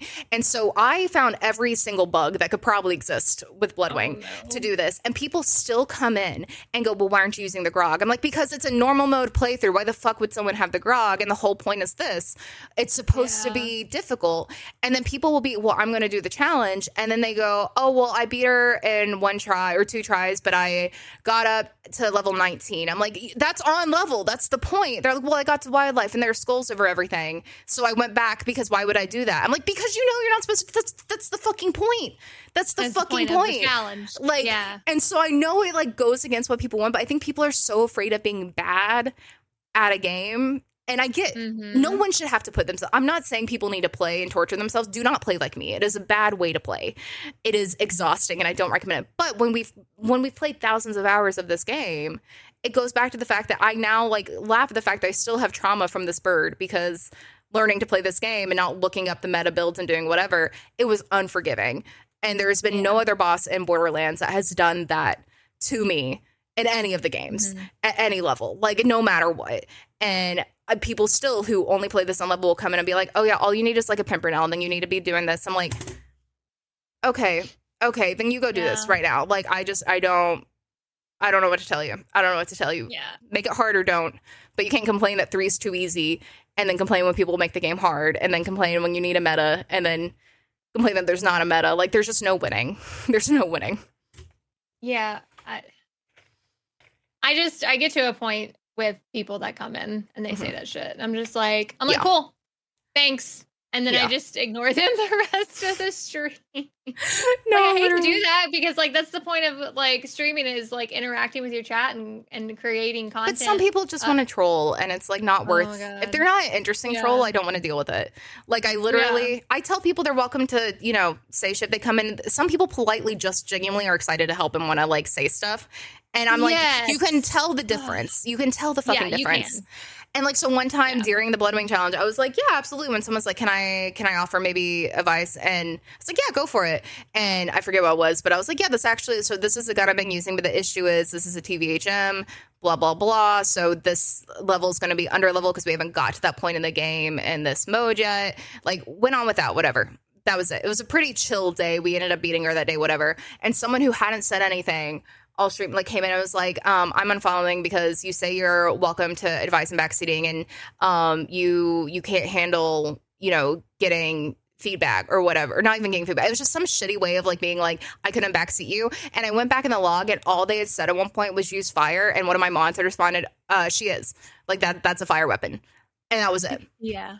And I'd missed it, and I was just like, when people want to do that, I'm like, cool, like you want to talk about, that's fine. Like, people will come into every stream and tell people how to play, but I think there's I don't know, I think there's fun in kind of being bad at a game and learning. Like, it rewards my brain center to beat something. Exactly. I don't want to just melt everything. And like with Remnant 2, I played Remnant 2. It was the first Souls-like type of game that I had ever played. I'd never played Elden Ring or Soulsborne or anything like that. So I was really excited to get in there and like do the puzzles, and I didn't want any, like, it is a rule to not backseat game in my stream, because I want to figure those things out on my own, because it makes my brain and my soul happy. Exactly. To figure that shit out all on my own. Like, that's why, like, whenever I play a game for the first time, I usually play by myself. I don't want people in there screwing something up and figuring something out. They go off on, a mile away, and they're like, hey, I figured out this puzzle. I'm like, cool, I didn't want to do that or anything. So that's why I usually play by myself. And, I make it a rule. And I even tell people, like, don't backseat game. Ask if I want advice. Ask if I want help. If you ask and I say no, then, hey, there was no hurt feelings at that point. You didn't come in and start backseat gaming immediately and then had to get timed out or your message deleted or yelled at, because or you didn't come in and assume I don't know what I'm doing, because that's the worst, is when people like will assume that you don't know what you're doing. And a lot of times, like, I hate to say this, but a lot of times it's because we're women. No, here's the thing. If this makes you feel better, McQuagle was recently on, and we were talking about that. One of the first things I said is like, I'm hesitant. I did the exact same thing you just did, where I'm like, I don't want to. It's hard to say because then it's like I don't want to be like, oh, I'm complaining. He goes, I'll say it's because you're a fucking woman. I was like, I'm sorry. Look at Jules. Look at Case. Like, what is the difference here? Look at my chat. Like, yeah, people come in, but what's the difference here? Like, he just went off on it because he was like, it's obvious. Mm-hmm. And I'm like, women are so afraid to say, hey, this may be an experience in this space because inevitably it's again the not all of us do that. And even there, not even saying not all men, but like it's just fucking everyone. Where people like I get. There's the parasocial element of like you come into a stream and it's like I want to tell my friend how to do something, but it's always new people who come in, which is always the interesting thing. And it's people who really cannot see past the amount of, oh my God, I've never seen a girl play Borderlands before. And I'm like, have you looked for one? Have you clicked on a directory? Like there are dozens of us, man. Like I don't know what you want to say. Like, oh my God, yeah, I'm the only one. Like it's tell me how do I shoot my weapon? It's fine. And it's just it's always going to be a thing. My favorite thing when I'm doing Borderlands and I'm on my Amara, it's my main Amara that I absolutely love, and people come in and try to ask me why I'm not using this instead of this and instead of this. I'm like, you know what? I was like, I'll flat out tell people because I'm proud of it. I'd be like, oh, well, I mean, this build was on Ultimate Vault Hunter. And, do it. You know, the last episode of Ultimate Vault Hunter, which it shouldn't have to be a thing, but I was the only woman that was on Ultimate Vault Hunter. Yeah. And I was the last episode and had an Amara build where not many people were doing Amara builds on Ultimate Vault Hunter. So I was like, man, it worked really well when I was on Ultimate Vault Hunter. Like I'll just some people don't know what that is, but like if they were big into like the build scene, then they would know what that is. And I'm like, oh, like this worked really well when I was on Alt, and it wasn't even and that was before the level cap increase. Yeah. And before we had Revolter, and before we had like everything, and before we could reroll Annoyance. Like, yeah, dude, for real. No, you gotta drop that shit. You've earned that shit to flex, and that's the thing. Yeah. It shouldn't be a necessary thing, but it's helpful to have because it's I hate to do it.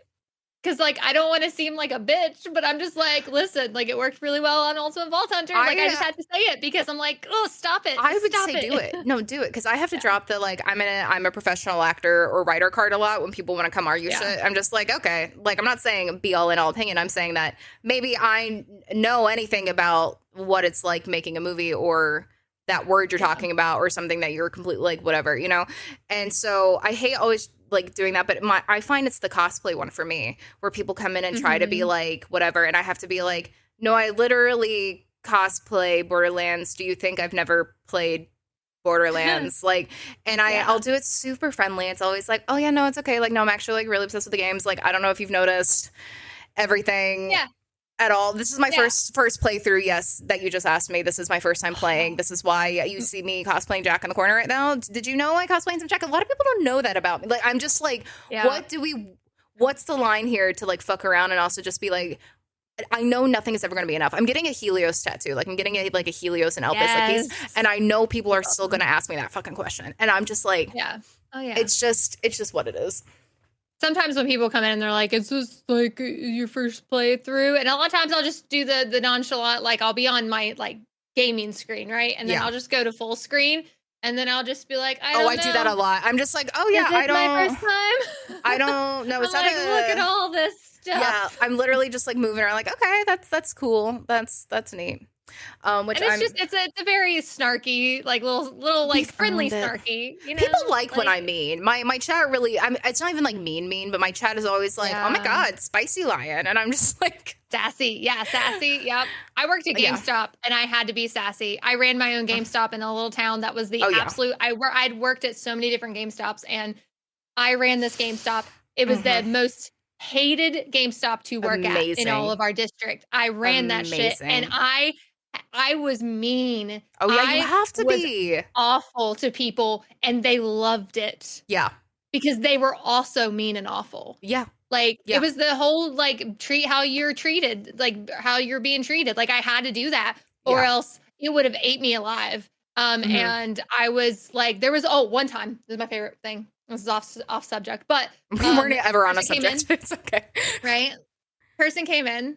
I'm alone. It's the morning. I'm not a morning person, and it's a guy. And this was when I was like fairly new to that store, and nobody really knew me yet there. And he was paying cash, and I told him the amount, and I held out my hand because I saw he was getting cash out. I held out my hand right on the counter. You know what he did, right? You know what he did. Yeah, I do. You do. He literally set it right beside my hand on the counter. And I literally like look at my hand, look up at him, look at my hand. I go, wow, you totally missed my hand, bro. And he just like looked at me like gaping mouth, like. Because we're not used to people calling them out for shit. And he goes, I'm sorry. And he just looks down and picks up the money and puts it in my hand. Good. I was not going to pick up the money. I was not going to pick up the money. Absolutely and I was not. like, I just kept like looking at my hand, like, you're going to fucking put that money in my hand, or you're not getting your whatever it was. Grand Theft Auto for the 15th time. So long in retail, I've like swallowed the like, okay, yeah, that's fine. Like you hit a point where you're like, my soul is gonna die. Like I've been a bartender, I've been a waiter, I've ran a honey baked ham, I've done fucking every type of food service. And it's at the point where you're just like, no, I'm a human, and this is at a day where if you're gonna sit here and pretend like you don't see me as you sit here and argue me on the dumb shit, like I'm not where we're gonna fight. It's amazing. We love it. Yeah. Oh, one time someone threw the money on the counter, like threw it, and then I picked it up, and then I gave them their change, but I threw it back at them. Amazing. I wish I had the balls for that. When I worked at like AMC and like I had people like throwing drinks because we would like be cleaning up, and they would come out at midnight when a movie's still going, and we would already be closed and be pissed that their third refill wasn't whatever. And so sit there and like throw shit. I wish I had in that moment like, I'm going to throw this back or just be like whatever, rather than just like, like, can we please like just like, I'm like, no, I'm going to go back in time and be girl.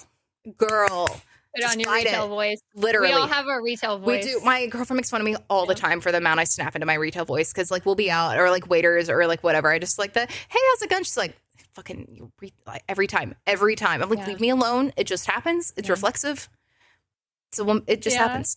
It's amazing. It happens with me because, like, I'll be going into a gas station or something, and I know I have, like, I don't want to get in there, and I don't want people to talk to me. I go in, like, fist and, like, chest flared, and I'm just like, I don't want anybody to talk to me, and I just look super pissed and angry, hoping that nobody will talk to me. Oh, yeah. Absolutely. I'm like, I'm on a phone. I'm anything. Yeah. And somebody's like, I really like your hair, and I'm like, thank you. Speaking of, how do you get your hair so vibrant? How the fuck do you get it so vibrant? Bleached. I was like, there's like, anytime I've remotely like purple or blue, have never been able to actually get it to like stay like. I also use a specific color. We've tried all these different colors and brands, and this color is like the only one that will stay as vibrant. But I also have color depositing conditioner that I use at home. My girlfriend used that. Yeah, color deposit it every so often, so you can see like probably a little bit like my roots are a little bit bad right now, But I'm lucky to have like a light brown root, and it doesn't really show up as bad. It looks like a shadow root. I had a blonde root. So like mine's really drastic when it like grows out. Yeah. No, my girlfriend's always one dyeing hair and everything, because I'm always like afraid to not look like my headshot. But like goes through every color under the sun, and it's just like yours is always so on point, so vibrant. So good. So good. I appreciate it. Oh, okay. There was something I was gonna ask, and then oh my god, I had another thing before that. Okay, first I do want your list of 5 games. I warned you about it. It doesn't have to be if you can't. K6 and I stuck to making any list for anything, but just if you could like, it doesn't have to even necessarily be your gun to your head favorite, but just like time capsule of these are essential games. These are like the best. If I could only pick 5 right now in this moment, because mine change every week. There's what the fuck was the other thing I was going to ask you? Oh my god, the stream reveal. You were at the stream reveal, right? For 3. No, I wasn't. Were you not? Who the fuck? I cannot figure out. I worked at the W hotel that it happened in, but it was like not an employee of the W. It was inside a gallery where it was happening. And because someone who lived at the hotel like it was the whole sketchy thing.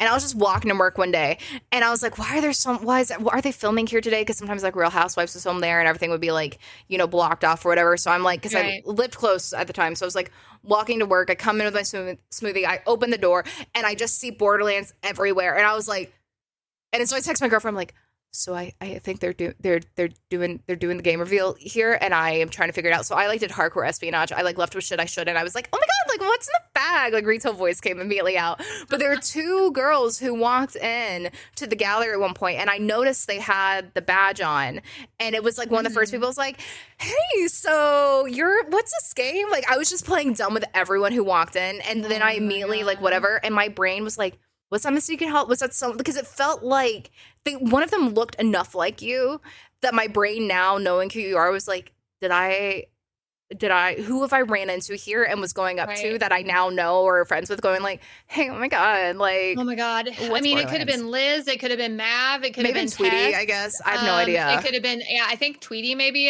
had went. I'm trying to think about anybody with that had like colorful hair. The only time I've ever been like, okay, I'm dropping this voice now, whatever, has been I went up to what I feel like had to have been K6 and someone else now in hindsight. But they were over, it was like near the end of the day, and I'd already gotten one of the duffel bags that had like everything in it from someone who worked the event who wanted, like, came in for the gallery, and they did not give a shit about Borderlands. So like, they cannot know this happened. Like, so I was like, hiding. I was like, I'm going to get one for Telepath. I'm going to do it. Like, this is what's happening. And I was on a mission. And so it was like near the end of the day, and I've been there for like 10 hours at this point, and I just literally stand outside being like, oh my God, do you want to come look at our things, look at me being friendly, as my job, and then selling, you know, Playboys and stuff. And so I'd be sitting there, and I remember staring at these two at a table who had the Letterman jacket on and were like messing with stuff. And I went up and I was like, hey, I gotta know what's actually in the bag. And one of them turned to me. The not K6 one turned to me and was like, K6 one. It's so there's a video game and it's called Borderlands. And I went, no, I'm obsessed with Borderlands. I just haven't been able to see what's in the actual bag yet. And I just want to know the merch you have in the bag. And they're like, oh. And then my brain has now decided was K6 was like, oh, do you want some of these posters? And I was like, I'm going to collect the bag this way. And so I just went and started poaching different shit from people. But it was the one time I dropped like hey, I was like, no, I'm not doing this. I know what Borderlands is. I want to see the shit. Can I see the shit? It was probably Jolts, because K6 and Jolts hung out all the time together. And like not many people know what Jolts looks like. I've seen Jolts though. That's the thing. He didn't. I saw he had a selfie with people at TwitchCon last year. I think with like Josh and people last year. And I feel like he was younger. Is the thing. I feel like it may have been Karma, because my brain filled in Karma and I thought maybe Mitsu from it. Like I just kind of went down a list where I was like, no, but it was like, was he wearing a scarf? If he was not wearing a scarf, it was not Mitsu. I don't think so. I definitely saw a scarf, but no. I think they were in plaid when I was like going up. But also like the inside of the jacket I just wish my brain had like clocked it. But it was so great because at one point I was like sitting there like my name is like Carly Woods, whatever. And I'm an actor, whatever. And I was sitting at this table one time trying to get more shit from someone else at one point. But like genuinely I was just going to know the game and talking. And someone had come in a Discord hoodie and I've been like, oh, I like your hoodie. They're like, oh, it's an application called Discord. I'm like, yeah, I know. I'm on Discord right now. As I say that, I know. That's why I said I like your random ass hoodie.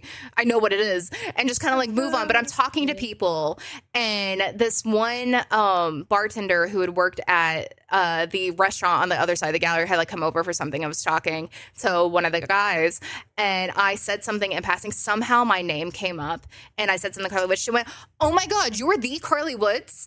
And it was literally she was trying to contact me on Instagram as like on my old Instagram for like an influencer thing for this like pet CBD. Like it was literally like the most non-issue thing, but like three people were like, oh, and that's why I left her the bag for Telepath. Because someone else was just like, oh yeah, were you like, I heard you were looking for like bags, right? I'm like, I don't know who you think I am right now, but yes, I was looking for a bag.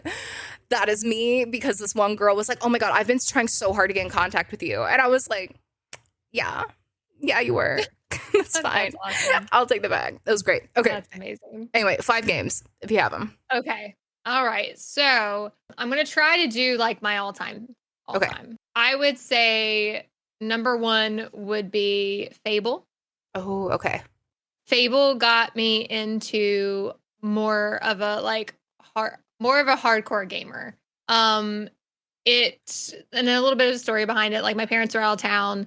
My brother was there watching me. He didn't give a 2 shits what I was doing, but I was able, like, normally, even if it was on the weekend, my parents were like, "You can't stay up all night," like, right? And I literally had tried Fable. This was when I was younger, and I couldn't stay home by myself. I tried Fable. Yeah. Couldn't get past Twin Blades because I didn't grasp the concept of these types of games yet. Yeah. Like I didn't grasp that, I could make potions and I could buy potions and I could heal myself. Crafting takes so long for me, yeah. Right. So like I didn't understand that. So I put that game on the back burner for years and then finally was like, I wanna try this game again. So I started from the beginning, got to Twin Blades Camp, which is that first big boss, right? And I finally understood how the game functioned and worked. And I was like, oh, this game's amazing. And I literally, in one setting, played Fable all the way through and was up until like 6, 7 a.m. I love playing this game. And it really was the game that kind of launched me into really playing those story-driven adventure games. Yeah. And that's why Fable will always be number 1 for me. And I know people are like, the Fable series sucks. The Fable series doesn't suck. 2 and 3 kind of sucked a little bit because of their like endings and like the way that they went about.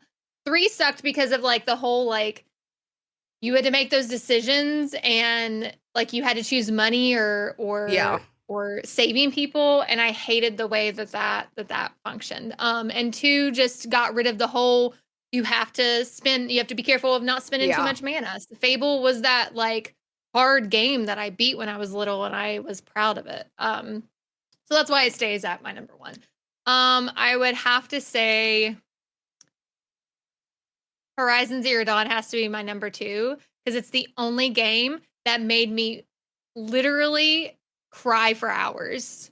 Amazing. At the ending. Like I don't know if it was because I was on my period. I don't know what it was. I cried all week. I've been PMSing all week. I've been a mess. Oh, it was like, I don't know what it was, but even to this day, when I go and play it again, I still bawl my eyes out because like just the whole story leading up to the ending and realizing who this person is and what she sacrificed. And I even thinking about that whole ending, that whole story just makes me want to like cry because it's just, I loved it. It was the only game to literally make me cry and bawl my eyes out with a story and grip me from the very beginning to the end. I would say then Portal 2. Portal 2 is always on my list. Portal was great. Portal 2 is a perfect game. It's a perfect game. Portal 2 is a perfect game. I literally love this game so much that I literally use quotes broken up into pieces to I put Portal in there. I love it. I love it. Good. I actually have the jacket and the pants. Oh, I'm obsessed. That you could get from Think Geek, I think, back at the time. Amazing. Ironically, the pants I got for my chill cosplay when I was trying to like figure out her too, like I was like, it's gonna be easier to tie it. I was like right before PAX, so I just need to find something, and I ended up keeping them on, even though it doesn't like fit with her like canon look or whatever. But it literally has a patch on it that where a logo maybe would go. It's a little small black one, and all it says, "It's fine, it's fine, it's fine," or like everything's fine, like kind of thing over and over. I'm like, this is so perfect, and this vibe of it, I'm keeping it. I 100%. Freaking love it. But I don't have any of the official stuff. It's sad. I have a little companion cube right here, though. Yes, I have. I think I have. I have a turret. I think I have shell. I can't remember which ones I have. Do I have one up there? I don't think I have one out. But yeah, I have a bunch of those. But yeah, with Portal 2, like I don't know, like So this is how much I love Portal 2. Like, those are my passwords, my everyday passwords. Love it. I take quotes from Portal and break them up into, words up into the phrase, and then that is my password. I have hidden commands. Know my password. I have hidden commands in my stream. If you come in one day and like do like exclamation potato, or like it will be in like there were random Portal quotes hiding in my commands at any given time.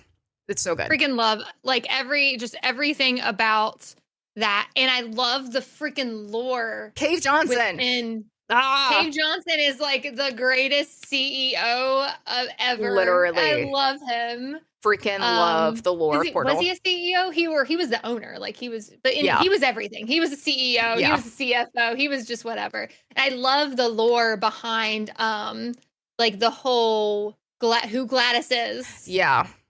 That Gladys is actually like artificial. Like it was what was her name?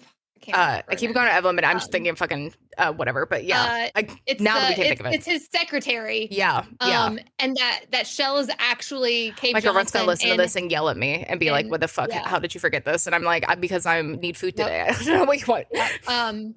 Oh my god. Her name is on the tip of my tongue, but like her and Cave Johnson had a child, and that was Shell. Yeah. Because if you go to the science fair projects and go behind the science fair project, Shell's name is actually on Caroline. One of the Bring Your Children to Work. Caroline, there we thank go. you. I knew it was like a C. I know. I was like, it's yeah. God damn it. Yeah, so Caroline is actually Gladys, and that's why Gladys kind of has a soft spot for Shell. And because that is actually Cave Johnson and Caroline's daughter. And some people like debunk that or whatever, but I still think like that is it, because if you go to the science fair projects, the potato science fair projects, like you go to the back behind, you can actually see Shell's name on the back of one of the Bring Your Daughter to Work Day science fair projects. Oh my God. And so I'm like, so she was either Cave Johnson's daughter, and he, being the psychopath that he kind of is, put her daughter, but also something happened there. Yeah. Obviously. Something terrible happened, right? Yeah. And we still don't even know if the world above is even exactly there. People are still even alive up there. So Cave Johnson probably said, I can't bear to have my daughter be dead. So he just put her in the sleep. There's so much. Like that's why Portal 2 is like probably my number 3. It's honestly close. Before I played Horizon Zero Dawn, it was number 2. I've thought about cosplaying her too from 3. Horizon. It's like, these are all great games. Yeah. Aloy. Yeah. Okay. So number 4. Oh my gosh. I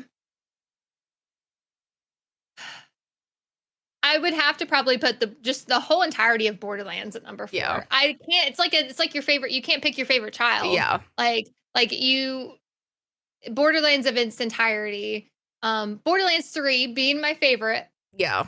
Of all of them, and the reason why I say it's my favorite, obviously they each have their own quirks, and the reason why I love them. 2 for Handsome Jack and the story for the most part. I didn't like the end game. I love 3 because of all the quality of life changes that they made, and the end game is so much fun and repetitive. Fun, like you can play it so much more than I just did not have fun in OP levels, and that's why I like 3 more, is because I had fun in Mayhem levels. It was a challenge and I enjoyed it. So I would say I would put like just the Borderlands series in total like at number 4. God, I'm trying to I'm sitting here looking at my Steam library, and I'm like, at this point, I'm just kind of like, I'm like, what is it that I could put at 5? Oh no, I know what I could put at 5. Dead Island. Really? Yeah, Dead Island's one of my absolute favorite zombie series of all time. I love that. I know people really like Dying Light. But I love in the same essence of how Borderlands does not take itself seriously. Yeah. That Island is a zombie game that doesn't take itself seriously. I've never actually played it. I think I own it. I think it's in my Steam library, but I haven't played it. I totally love zombie games. Amazing. I totally need to. Yeah. I have such a hard time starting new games. Yeah. I would say if you've played Dying Light, have you ever played Dying Light? Yeah. Okay. So it's not as it's not like there's no parkour in the first one. The first one could be a little clunky, and the second one, technically Dead Island Riptide, is the second one in the series. Yeah. It was just essentially a glorified DLC that they made into a full game. But it was still really good. It didn't have as good of a story as the first one, and it wasn't as good as the first one, but it was a continuation. You could actually bring your characters. Yeah. From the first one and continue your character into the Dead Island Riptide, which was kind of cool. And then Dead Island 2 that recently came out was perfection in every single way. I've heard a lot of great things about it. Yeah. I had been waiting for Dead Island 2 for years, probably for 10 years. I mean, it was almost like the whole Borderlands thing with Borderlands 2 to Borderlands 3. Like, how long did we wait for Borderlands 3 from Borderlands 2? It was the same thing. Like, how many times did Dead Island go into developer hell? Like, many, many times. And so it was it's definitely my favorite zombie game out there. I mean, I love Left 4 Dead. Don't get me wrong. Left 4 Dead's great zombie game. But like, Left 4 Dead is broken up. Mm-hmm. It's not a continuous zombie game. Like it's broken up. You have to get to that safe house and then you leave and you have different levels. But like Dead Island's just continue it, and like you can go anywhere, you can go do anything. Obviously, you're gonna run. It's one of those open world games where you run into a skull and you're just like, well, shit, and you have to run back. So, I don't know. They just did everything right with crafting in the Dead Island games, and in this new Dead Island game, crafting is just even 10 times better than the first one. Nice. Crafting mechanics are either something I completely forget exists in a game and never use, or they make the game so much better for me. Like, it's a very one or the other thing. That's a good list. That's a good list. Yeah, Dead Island 2, they made crafting, because in Dead Island 1, you just crafted what was the blueprint. You didn't have any say in if there was any modifications to it. Like, if it was a Ripsaw baseball bat, then that's what it was. It was a metal baseball bat with a circular blade and a battery, and it spun, right? That's what it was, right? But in 2, you actually got to make these blueprints for these weapons, but then you were able to add modifications. So a bleeding modification, a lightweight modification, an extra damage modification. Like, you got to actually make these, and you could remove those modifications. And in Dead Island 1, you couldn't. If you made the blueprint, there was no remaking that baseball bat. Like, you just had to get a new baseball bat and do another mod. That's really with cool. This one, in 2, you could just do whatever, and you can remove mods. That's really cool. I don't know how we haven't talked about this. You're going to have to come back at one point if you want, because I am staring at the Mystique Pop Funkos, and I don't know how we haven't talked X-Men, because X-Men is one of the loves of my life. I saw the one, the one directly next to Claptrap by you, and then I saw that and realized it was the As a Change, because I literally want to tattoo, like Eric Lencher was right, which is a variation of a lot of my passwords too, for my like daily little things. Like, X-Men is my, it's actually me and my girlfriend met years and years and years ago. X-Men is a massive thing, so we're gonna talk that. But no, you going through the games makes me. I keep wanting to dive into an episode. I'm doing one with MCM coming up about just the supermassive games in general, because we're obsessed with them. But I really want to like go through like some of the most nostalgic games for me. And the way you're talking about these games are really like hitting so many of those buttons where it just like, because there's so many games outside of Borderlands. It's just so easy to talk about it forever. But like, horror was such a defining thing for me getting into games, but also like these action adventure games that I cannot get rid of my old consoles because of, and I love a replay. But even like Portal, I don't know. There's so many things that I think are definitely requiring a couple hours to rant about if you ever want to. Oh yeah, like I said, you should see I have double copies of all of my Borderlands pop figures, like, because my friend was like trying to get rid of all of her pops at our house, and I already have. So I have this Maya sitting right there. I also have one up on my Borderlands chest, and then I have 2 more. Amazing. One that's just a basic one, and one that's a Chase glow in the dark variant. And that's me with the butt sign Pop Funkos. I just keep collecting them from people. I have 2 of those, and then the Mystique ones. So this is obviously the Mystique comic. Yeah. Mystique. And then I have another Mystique comic, but she's zombie Mystique comic. Nice. And then I have movie Mystique, and she's, I believe, metallic.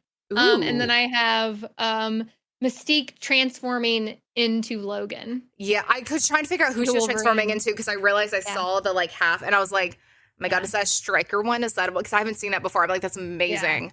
My God. I found all those at this just random, like it was like a Magic comic book store, and they had a bunch of pops, and like I was like, I have to get these, because there's not a lot of Mystique stuff out there. There's not. No, there's shockingly not a lot of X-Men stuff in general, but it's always Wolverine if it is, and it's just like what it is. But no, that's how we found a bunch of. We found a bunch of random Gambit Funkos at Hot Topic once, so we got, because my dog's named after Gambit. Nice. His name's Remy, and my girlfriend's obsessed with Gambit, and so I was like, we need to buy these because they're also like such specific versions of Gambit that I didn't even know these existed, and why are they in this random Hot Topic at Universal? But like, we're getting them. Yeah. It's so good. So good. Yeah, like the metallic Mystique, I think, is a Target exclusive. So, I never collected these, and then I started being gifted a couple, and I don't have that many, and I hate that my brain is now like, no, we collect these now, because half of my Amazon wish list for different stuff is just like so expensive Funkos from these games, and I'm like, I don't need this, but the dopamine rush. I only get the ones that I truly, truly care about and love, like the franchises. So like, I have every single Fifth Element. Yeah. Oh my God, I love that.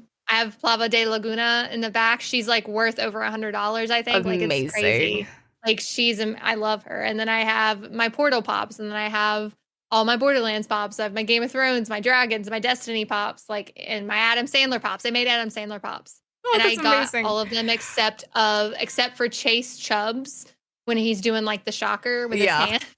Like, is so good. So that's good. Amazing.